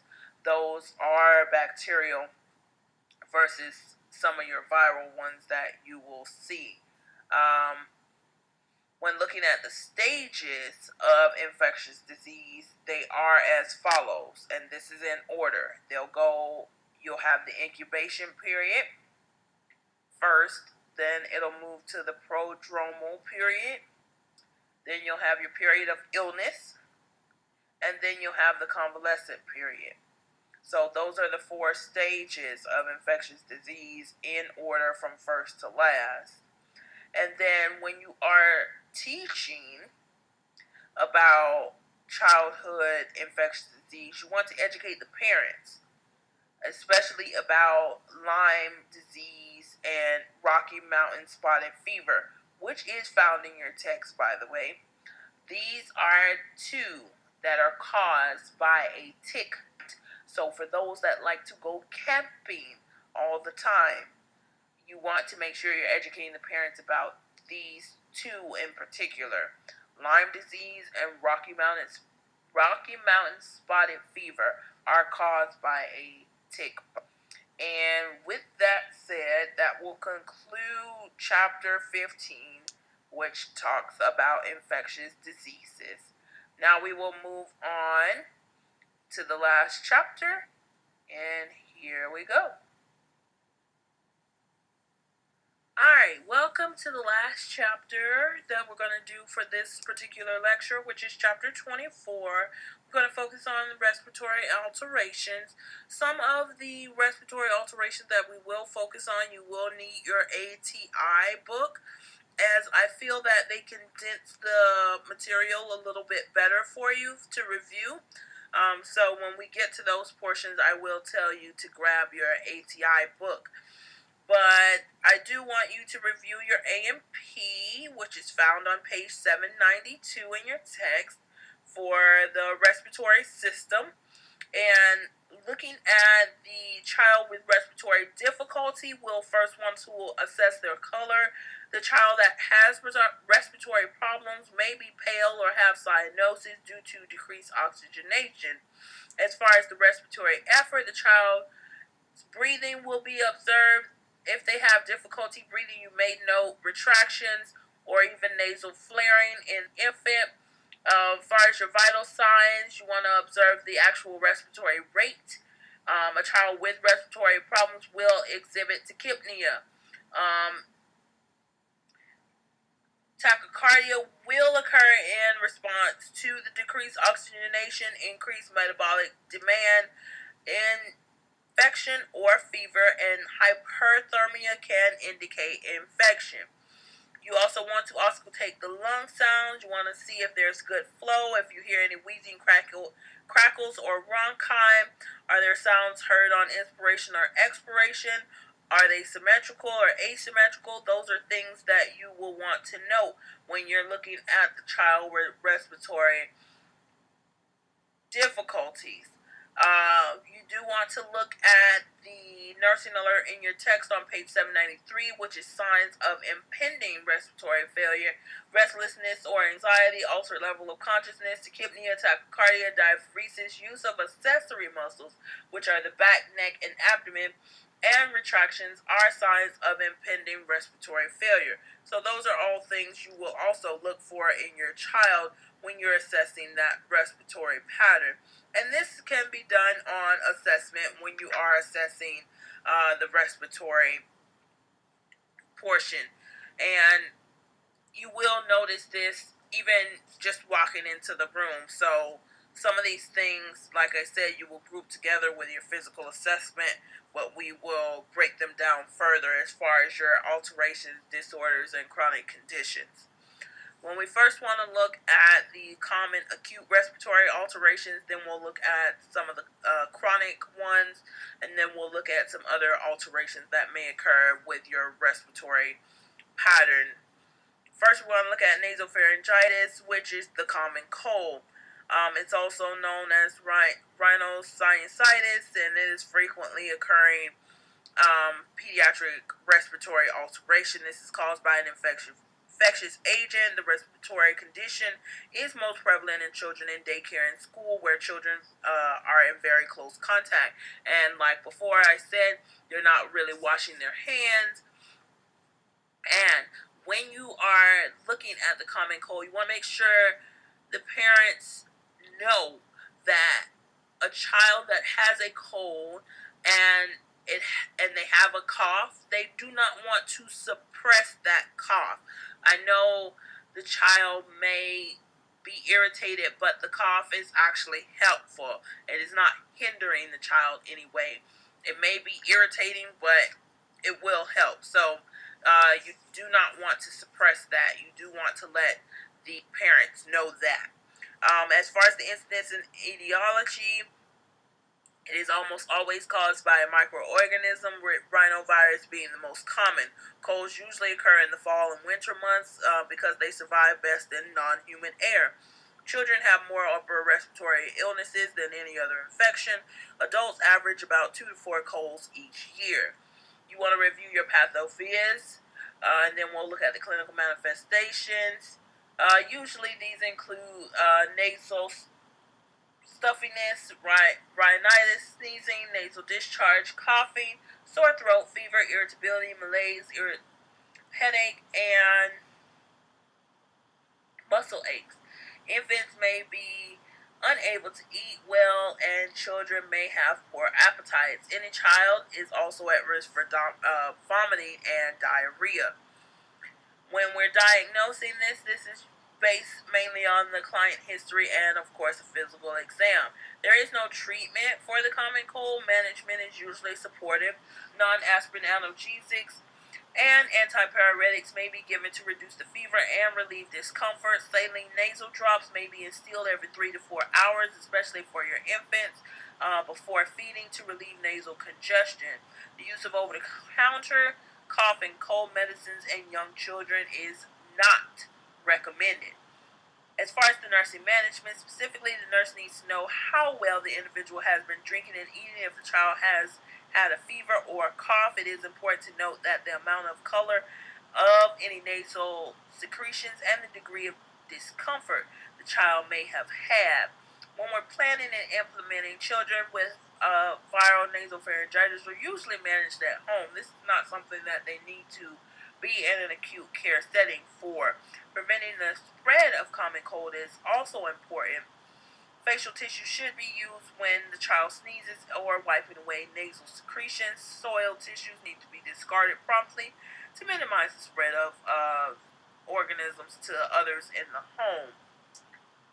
Looking at tonsillitis and pharyngitis, these are common comorbidities of childhood and are generally attributed to a viral infection. Bacterial infections, however, can cause tonsillitis and pharyngitis and lead to serious health problems if left untreated. Bacteria, primarily group A beta hemolytic streptococci, is the most common cause of bacterial pharyngitis and tonsillitis. If left untreated, can lead to acquired heart disease. Bacterial sepsis caused by this is an increasing cause of death in all ages. Untreated streptococci, tonsillitis, and pharyngitis infections lead to health problems such as scarlet fever, otitis media, and pus-forming infections surrounding other tissues.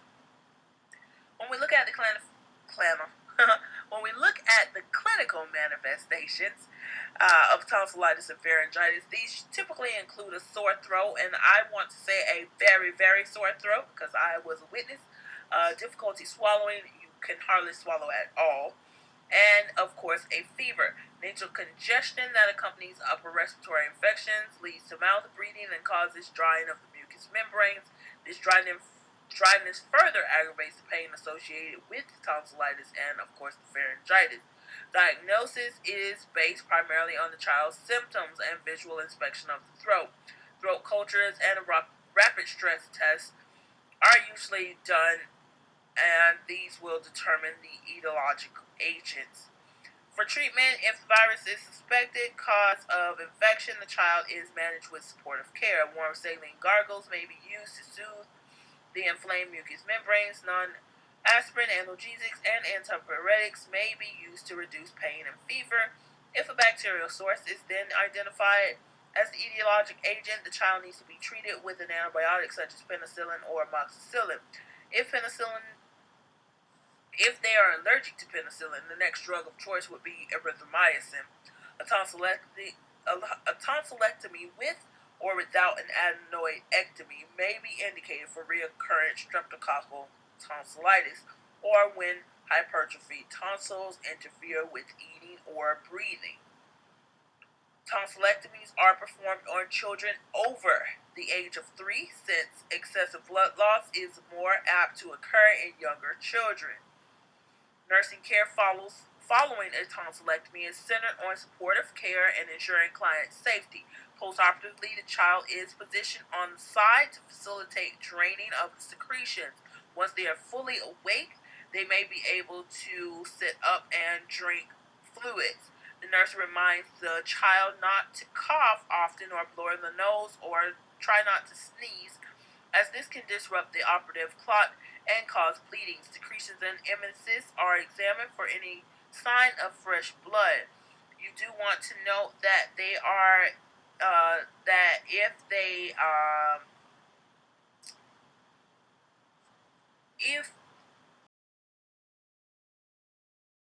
for bleeding, okay, but you need to also teach them to distinguish between old blood and fresh blood.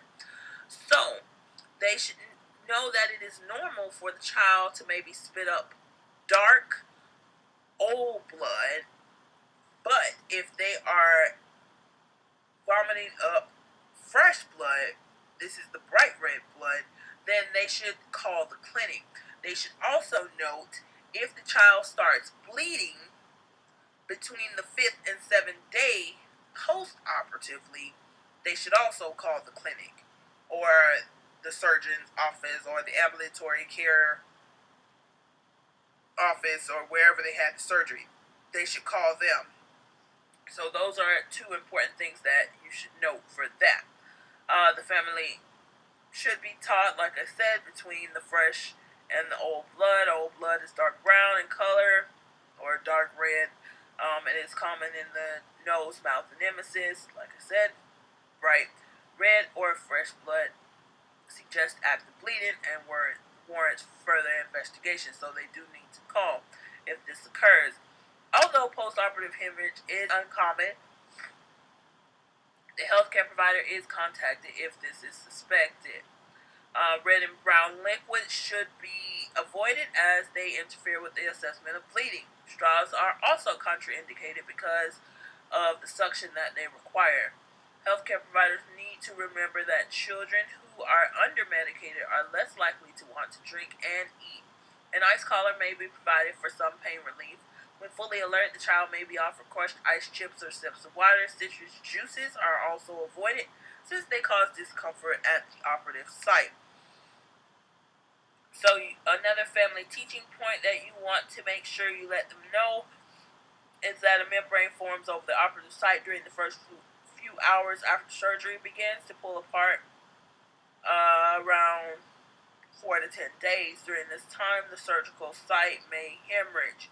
So, frequent swallowing following a tonsillectomy is the earliest manifestation of bleeding, as the child swallows more often because of the trickling of blood. They can also choke on their blood when they're sleeping, hence why we put them on their side. The healthcare provider should be notified of this immediately if it is suspected. When we're looking at pharyngitis, when assessing a child with this type of respiratory alteration, as the nurse, you may notice that the child has a sore throat and a headache, difficulty swallowing, and a possible rash on the abdomen. One of the least likely observations would be the breathing effort of the child. Although they have pharyngitis, they should not have a hard time breathing. So that is one thing that you do want to know. They have a headache, sore throat, difficulty swallowing. They may even have a rash, but they should not have difficulty breathing with pharyngitis.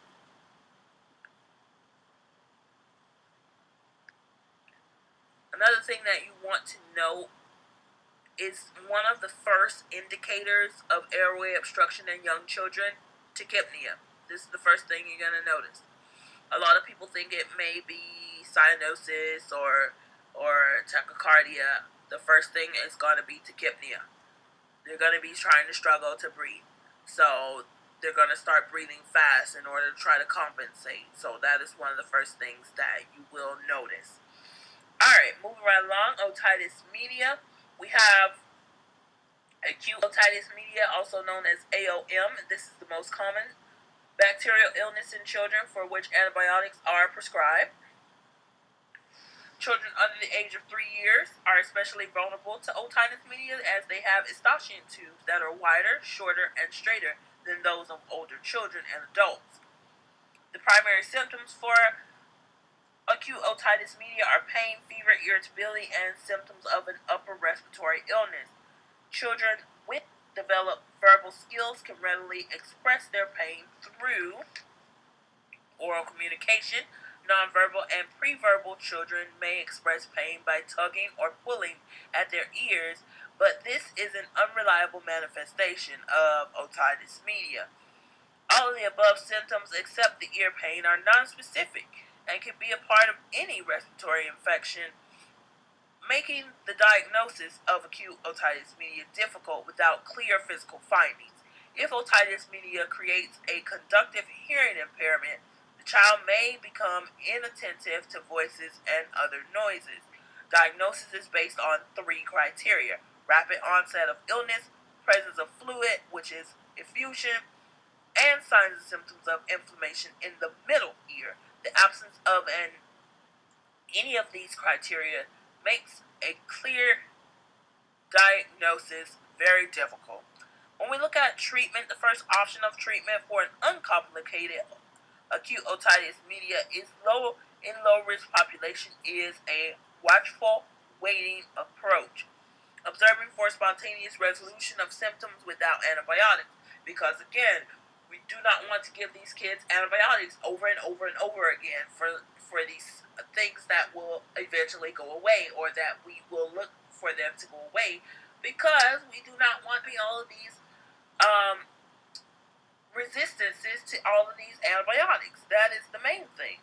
In high-risk children, high-dose amoxicillin is the first line of antibiotic treatment for acute otitis media. Most acute otitis media begins to resolve within 2 to 3 days. However, the inflammation from the acute otitis media may lead to the development of an otitis media effusion.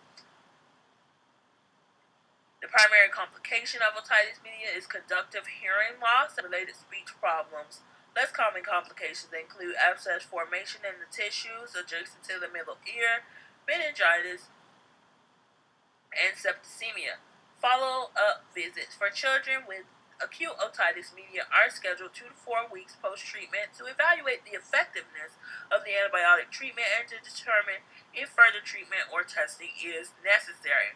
Follow-up visits should be earlier if complications do arise. A diagnosis of recurrent otitis media is made if a child has 3 or more episodes of acute otitis media within a 6-month period. When we look at the nursing management, identifying environmental risk factors such as daycare attendance, environmental tobacco smoke, exposure, or bottle propping is also important. Alright, let's talk about croup. It's a broad term commonly used to describe several croup-like illnesses affecting infants and children. These are similarly characterized by a croupy or barking cough, inspiratory stridor and hoarseness, and some degree of respiratory distress. Croup usually occurs in children under 7 years of age and most predominantly between the ages of 6 and 36 months. The primary symptoms of croup result from swelling in the trachea, just below the vocal cords, or in the subglottic region, either with or without inflammation, secretions, and muscle spasms. Manifestations include hoarse or barking cough, often sudden in onset and most often at night. The child can also have accompanying symptoms of an upper respiratory infection, including nasal discharge, sore throat, and fever. Inspiratory stridor is a classic feature associated with croup. Depending on the severity of airway obstruction, stridor may be audible with inspiration or expiration without the aid of a stethoscope. Retractions of the soft tissues of neck, intercostal muscles, and sternum may be present. Children may be classified as having mild, moderate, severe, or life-threatening croup based on the degree of symptom. It is diagnosed based on the child's history and physical examination findings. The mainstay of treatment is systemic steroids given to reduce airway edema and inflammation. The current recommendation is for a single dose of dexamethasone, 0.6 milligrams per kilogram of body weight, given orally or intramuscularly. Nebulized epinephrine and short-acting bronchodilator is added in more severe cases to reduce the airway inflammation. Now, when we're looking at croup, I've heard it, seen it. It's quite interesting to say the least. But you want to note that if the child has recently been seen, let's say in the emergency room in the doctor's office, and they diagnosed him or her with a cold, and then the mother calls back a few days later and is reporting a bark-like cough, elevated temp, and cyanosis around the mouth or circummoral cyanosis, tell her to take the child to the ER immediately because this will indicate severe croup and we need to treat it. So mom will need to take the baby in or the child in for immediate treatment to the ER. Alright, so now we'll look at RSV or bronchiolitis. This is an acute, typically viral infection of the bronchioles, occurring most often in young children. The infection causes inflammation of the bronchioles. Wheezing is a classic manifestation and is caused by airway obstruction from the edema and secretions. The RSV is the most common cause of bronchiolitis and pneumonia in children less than 1 year of age. It is found to affect children less than 2 years of age. The peak incidence is typically at 6 months of age. Review your pathophys.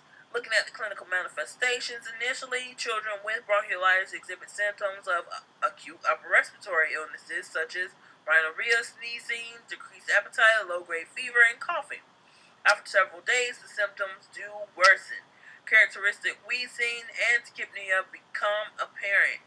Diagnosis, physical and medical history are the main diagnosis tools. Treatment is dependent upon the severity of symptoms. One of the main ones that you may remember is ribavirin. If you can remember from pharmacology, this is one of the main ones that is given for RSV or even from maternity, if you remember that. And as far as family teaching, when it comes to RSV, the nurses need to provide information necessary for caregivers to understand their child's disease and treatment plan. Caregivers of children cared for at home are taught to alert the healthcare provider if signs of respiratory distress occur or if the child becomes dehydrated. When we look at pneumonia, I do want you to review pneumonia.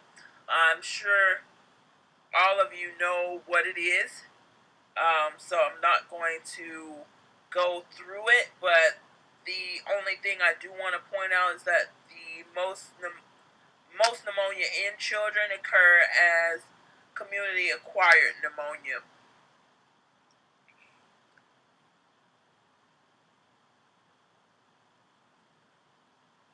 Another thing you want to assess, especially when looking at respiratory alteration, is the use of herbal remedies.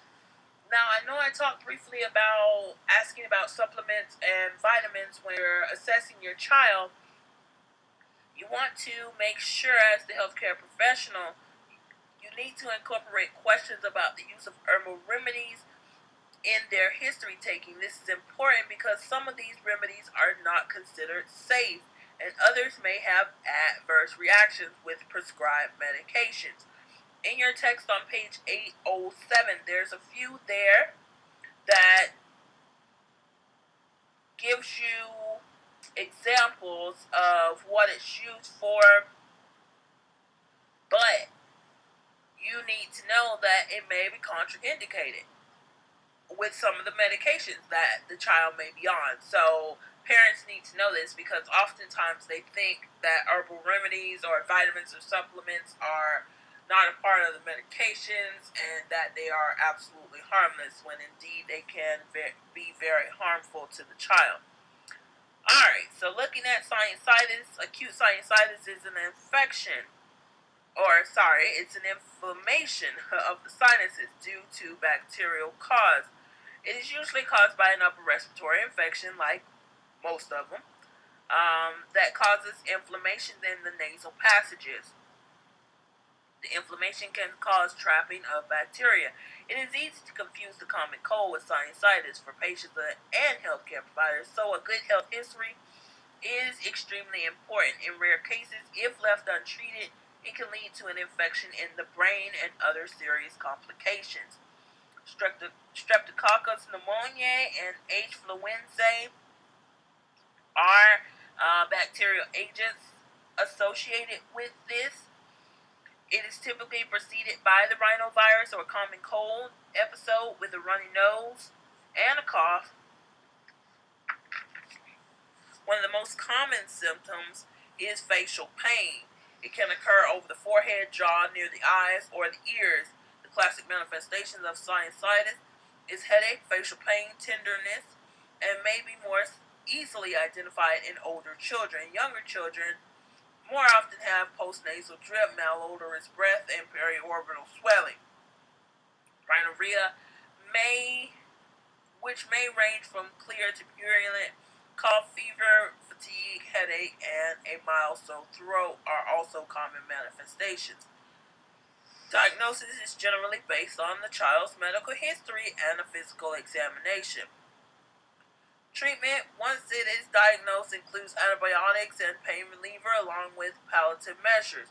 Initial antibiotic treatment is typically a narrow-spectrum medication like amoxicillin. Nursing management is focused on family education, of course. The teaching includes informing the family about sinusitis and their child's treatment regimen. Now, when we look at common chronic respiratory alterations, we'll first look at allergic rhinitis. This is commonly referred to as hay fever. and it's the most common disease in pediatric population and is increasing. It is frequently associated with other common chronic diseases, including asthma, sinusitis, and recurrent otitis media. It is often delineated further into two subgroups: seasonal allergic rhinitis and perennial. Oh, sorry. Yeah, I said that right. It's just pronounced that way. Allergic rhinitis. As far as the patho goes, allergic rhinitis is caused by type 1 allergic response to indoor and outdoor allergens. Pollens, dust mites, pet dander, and mold spores are examples of those causative agents. Clinical manifestations include chronic nasal congestion, sneezing, rhinitis, rhinorrhea, mouth breathing, snoring, itching of eyes, nose, and ears. All allergic solely is common in children with allergic rhinitis as they scratch their noses with the palms of their hands.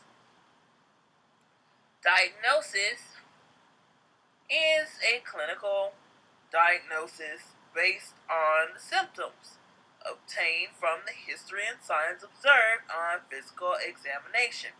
Additionally, the child may have evidence of other signs and symptoms of asthma, food allergies, or atopic dermatitis.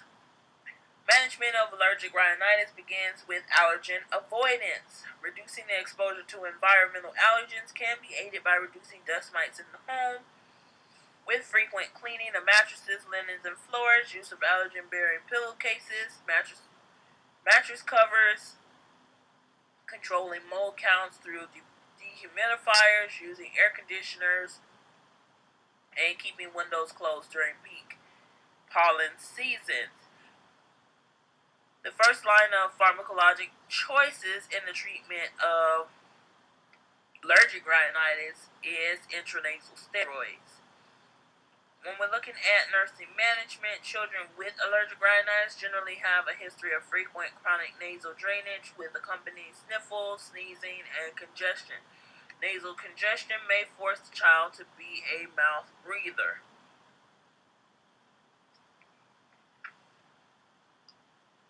So, as far as family teaching goes, of course, you want to avoid the allergen is the main thing. Families need to be able to identify possible sources and know how to reduce those. Now, moving on to asthma. Asthma is very in-depth within your text. So what I want you to do as far as looking at asthma is I want you to look at your ATI book and read the overview for asthma within that. I am not sure of the chapter as you have the updated book. So you should find that in the index which chapter it is in. And that is what I would like you to read and review as far as asthma is concerned. I do want to point out in your text that there are various tables for assessing asthma control and adjusting the therapy. If you would like to look at those are good charts for you just to overview stepwise approach in managing asthma. It goes very in depth. I believe it spans over quite a few pages in your book, and then your text also talks about dosages for asthma medications, the differences, the child dose, the adult dose, the actual form, and then the estimated comparative daily dosages for your inhaled corticosteroids. I do want you to look at the nursing tip in your text on page 827 as far as proper MDI techniques with a spacer. That's good to know, good information to know. So do look at that. And that will bring us to the less common respiratory alterations, which starts on page 829 in your text. Now, before I move toward that and start talking about cystic fibrosis. Just a couple of things on asthma. If you're assessing a child who is having an asthma attack, as the nurse, you may notice central cyanosis. This is normal for a child who's having an asthma attack.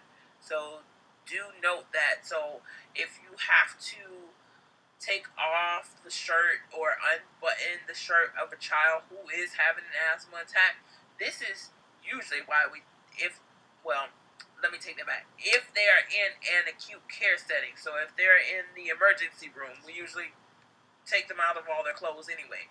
That is when you can really assess for that central cyanosis. If they're in a clinic setting, if the parent is in the room, ask the parent, tell little Bobby or Jenny to take their shirt off so I can assess for central cyanosis while I'm assessing everything else. Okay? And that is one of the important things that you do want to note. You also want to note if the child is wheezing, it doesn't automatically mean asthma, okay? They may have bronchiolitis, it may be cystic fibrosis, it may be asthma, but one thing it is not going to be is influenza, okay? They do not have the flu, nor do they have Ebola, okay? I know that's a thing now, and back when we had H1N1, that was the thing back then, like, oh my god, you're coughing, sneezing, you have fever, oh my god, you have H1N1. Not the case, okay? So, wheezing, we're going to associate wheezing with these three things: cystic fibrosis, bronchiolitis, and asthma. Not influenza, okay? So, not the bird flu, not H1N1, none of those, okay? Also note, if the child is brought to an acute care setting and you, again, notice wheezing, even on, you don't even have to auscultate. Sometimes you can hear it just from the neck and ear. If the parents report to you that the child has had peanuts in the last 15 to 30 minutes, the child may not have asthma. They may be having an allergic reaction, okay? So you want to note the difference in asthma and the allergic rhinitis, okay, or the anaphylaxis that the child may be going into. Those are things you want to be able to differentiate between, okay? So when the parents are giving you a health history, that is one of the important things, because one of the questions that you're going to normally ask is what was the child doing prior to him or her starting this wheezing episode, especially if they've never had it before. So it may be an allergic reaction, it may be some kind of anaphylaxis that's going on, so we do want to figure that out. Alright, moving right along. Let's look at some of the less common respiratory alterations. The first one is cystic fibrosis. This is an autosomal recessive genetic disease, primarily affecting the respiratory and gastrointestinal tracts. It is most common, profoundly life-shortening genetic illness in the Caucasian population. While cystic fibrosis is a chronic progressive illness that requires daily treatment and care, with advances in understanding the treatment, the majority of affected individuals now live well into adulthood, and nearly half of the affected individuals in the United States are now adults. When we look at the diagnosis, over half of the patients are diagnosed within the first 6 months of age, and close to 75% of them by 2 years of age. It is important to note that newborn screening for cystic fibrosis is not diagnostic. Further evaluation with sweat chloride test or confirmatory cystic fibrosis genetics is necessary to make the definitive diagnosis. You want to note that it results from a defective protein causing exocrine gland dysfunction that leads to abnormal levels of sodium and chloride and increased viscosity of mucus secretions in and increased susceptibility to pulmonary colonization of bacteria. As far as your clinical manifestations, there, this accounts for most illnesses, lung disease. This is what accounts for most illnesses and mortality and cystic fibrosis. Inflammation exists even in the airways of young asymptomatic infants. The inflammation leads to mucus secretion and debris from the influx of inflammatory cells, creating the ideal environment for bacterial growth, which is what we don't want. Usually that bacteria starts to grow, the body cannot compensate, and therefore we have a decline. As far as the manifestations in the gastrointestinal tract, they're viable and can range from mild constipation, normal liver function, and intermittent pancreatitis to severe loss of pancreatic function, malabsorption, cystic fibrosis, related diabetes, and end-stage liver disease. When we look at treatment, daily lifelong airway clearance, attention to infection prevention, reducing the frequencies of exacerbations, as well as early aggressive treatment of pulmonary exacerbations when they do occur, are the mainstay of therapy aimed at slowing the decline and preserving lung function. Additionally, supporting normal growth and nutrition over the lifespan is associated with improved pulmonary outcomes in all ages. You do want to also pay attention to the box 24-4 in your text on page 831, reasons to suspect a diagnosis of cystic fibrosis. When we look at the nursing management, cystic fibrosis, like other chronic illnesses, has enormous physical, financial, social, and emotional consequences for the child and the family. Assisting the family to develop strategies for successful adaptation to the demands of the disease is an integral component of nursing care for cystic fibrosis. Care includes collaborating with home health care providers, coordinating input from multidisciplinary teams, and implementing social and community service referrals and providing ongoing education. The focus of cystic fibrosis care is rooted in maintaining good nutrition, adherence to preventative therapies and interventions to minimize disease progression and complications. Infection prevention is one of these interventions. Good hand washing is one of the most important ways to decrease the incidence of infections. Peers or older adults with cystic fibrosis may be excellent sources of support, but this interaction should be limited to indirect contact via internet or telephone. Families also need to be educated about the importance of routine follow-up care and monitoring the disease progression or complications.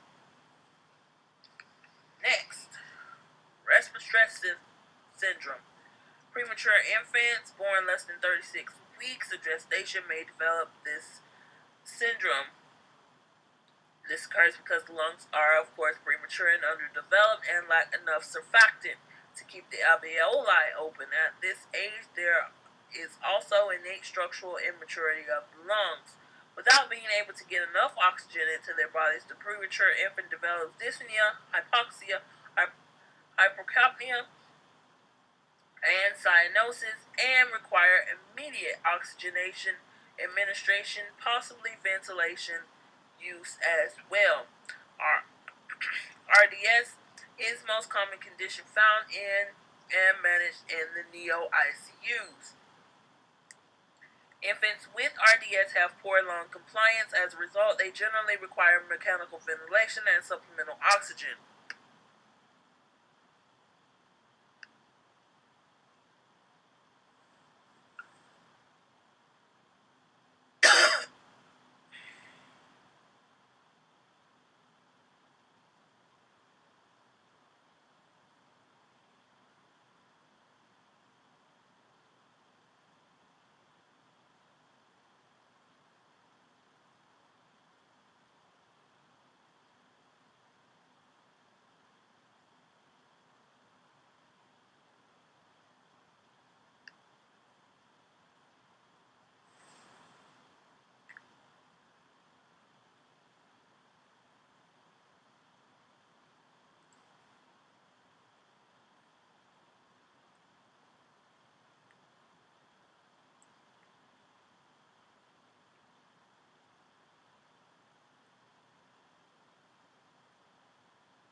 Okay.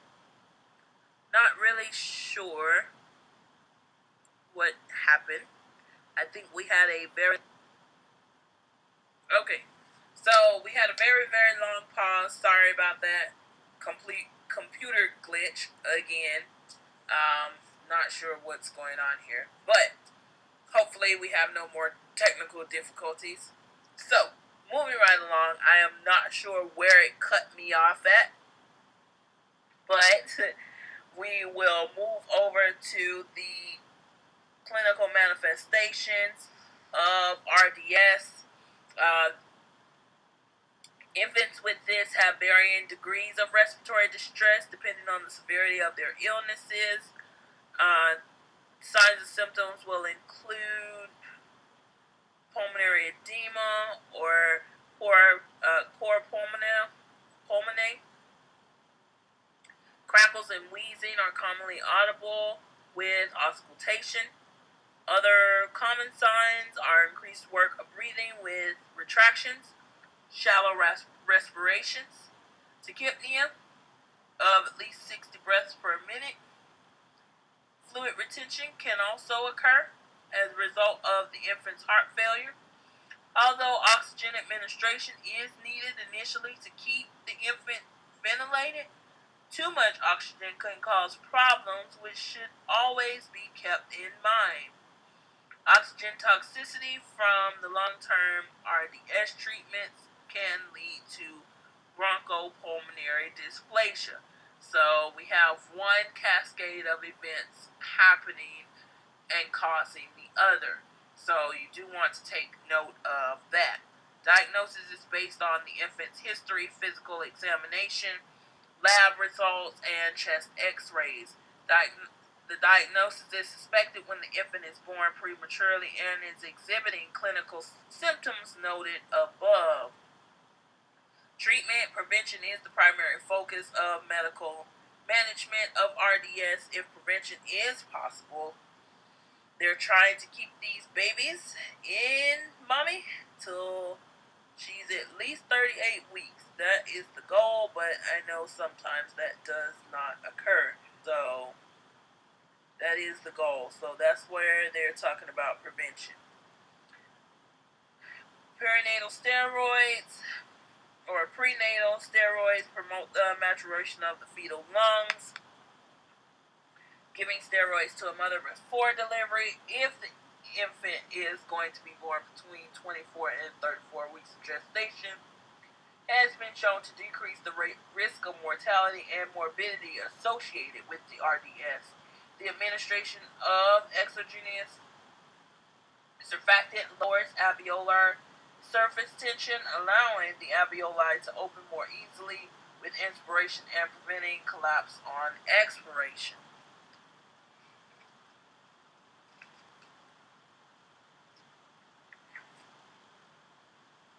When we look at the nursing management and family teaching, a significant challenge for nursing is ensuring that infants with RDS have sufficient nutritional intake. These infants do tire extremely easily, and their increased work of breathing impairs the coordination of sucking, swallowing, and, of course, breathing during feedings. Further, infants with RDS have increased nutritional requirements because of the elevated metabolic rate associated with the prematurity.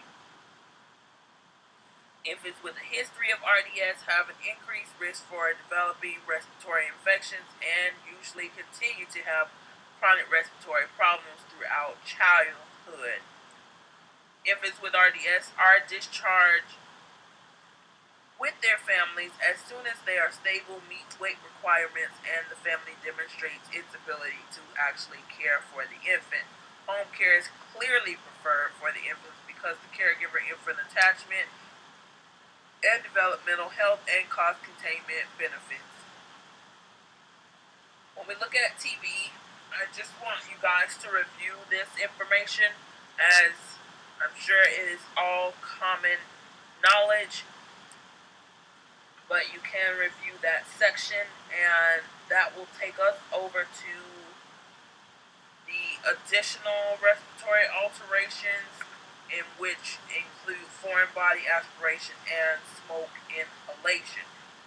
So when we look at foreign body aspiration,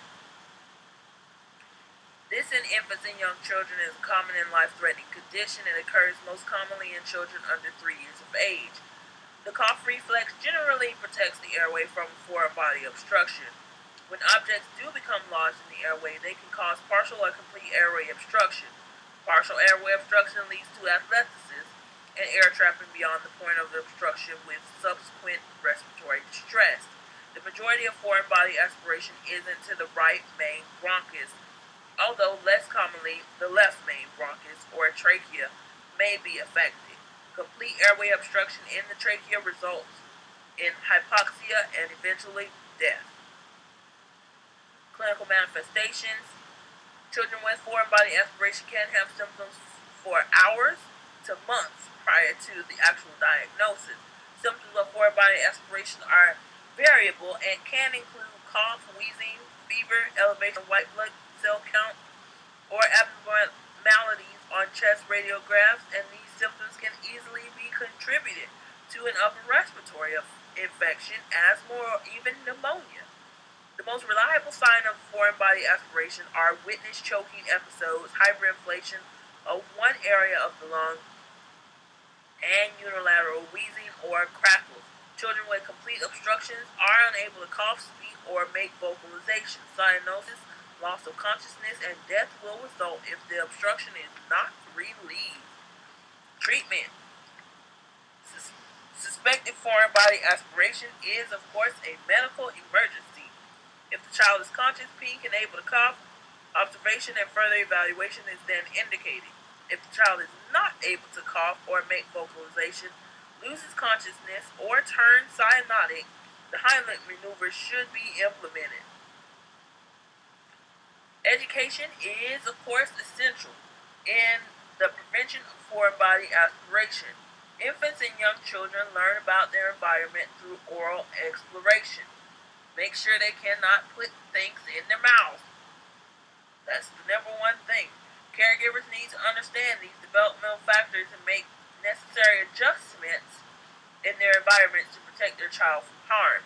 When we look at smoke inhalation, this can be divided into 3 basic categories: thermal, chemical, throughout the respiratory tract, and systemic toxicity. Patients that suffer from thermal, chemical, or systemic toxicity injuries have high incidence of mortality and morbidity. When we look at the clinical manifestations, immediate manifestations of smoke inhalation are related to inflammatory response from thermal and chemical injury. When we look at treatment, the treatment of smoke inhalation depends on the degree of injury. Ongoing assessment and monitoring, oxygen therapy, and supportive care are commonly indicated. Aggressive clearing of mucus and secretions is often necessary, along with antibiotics to prevent infection and ventilatory support as needed. When we look at prevention of respiratory alterations, strategies include controlling environmental hazards such as secondhand smoke, air pollution, and allergens, minimizing the risk of infection through immunizations and infection control practices, genetic counseling, prenatal care, and anticipatory guidance. Nurses as child and family advocates need to educate families about these health promotion strategies. One of the major concerns in relation to respiratory illnesses related to the environmental exposure is secondhand smoke. Secondhand smoke or passive smoking has been demonstrated to increase the number of respiratory infections in infants and children. Children with asthma who live in homes where there are smokers are twice as likely to be admitted to the emergency room with a respiratory emergency. Ensuring that children are properly immunized will help decrease their risk for developing a respiratory alteration.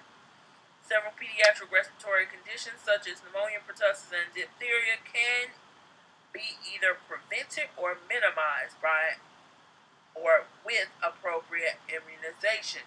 So this is something that we need to make sure we educate the parents about. And I do want to back up just a tad and give you some information on cystic fibrosis that was not in your book. These children that are on cystic fibrosis have to take medications, and when they are taking medications, we need to make sure they stay on schedule. So when you are teaching or reinforcing teaching to a parent or caregiver, one way that you can help the child comply with their medication regimen is to sprinkle the medication onto their food so that they make sure they take it. So, of course, sprinkle it on a small amount of food because we know how children can be. They may not eat everything on their plate, or they may be picky that day. So, we do want to put it on a small amount of food, but that is a alternative to making sure they take the medicine, one, and stick to it. So, that will conclude chapter 24, which is respiratory alterations. It is now time to do a review.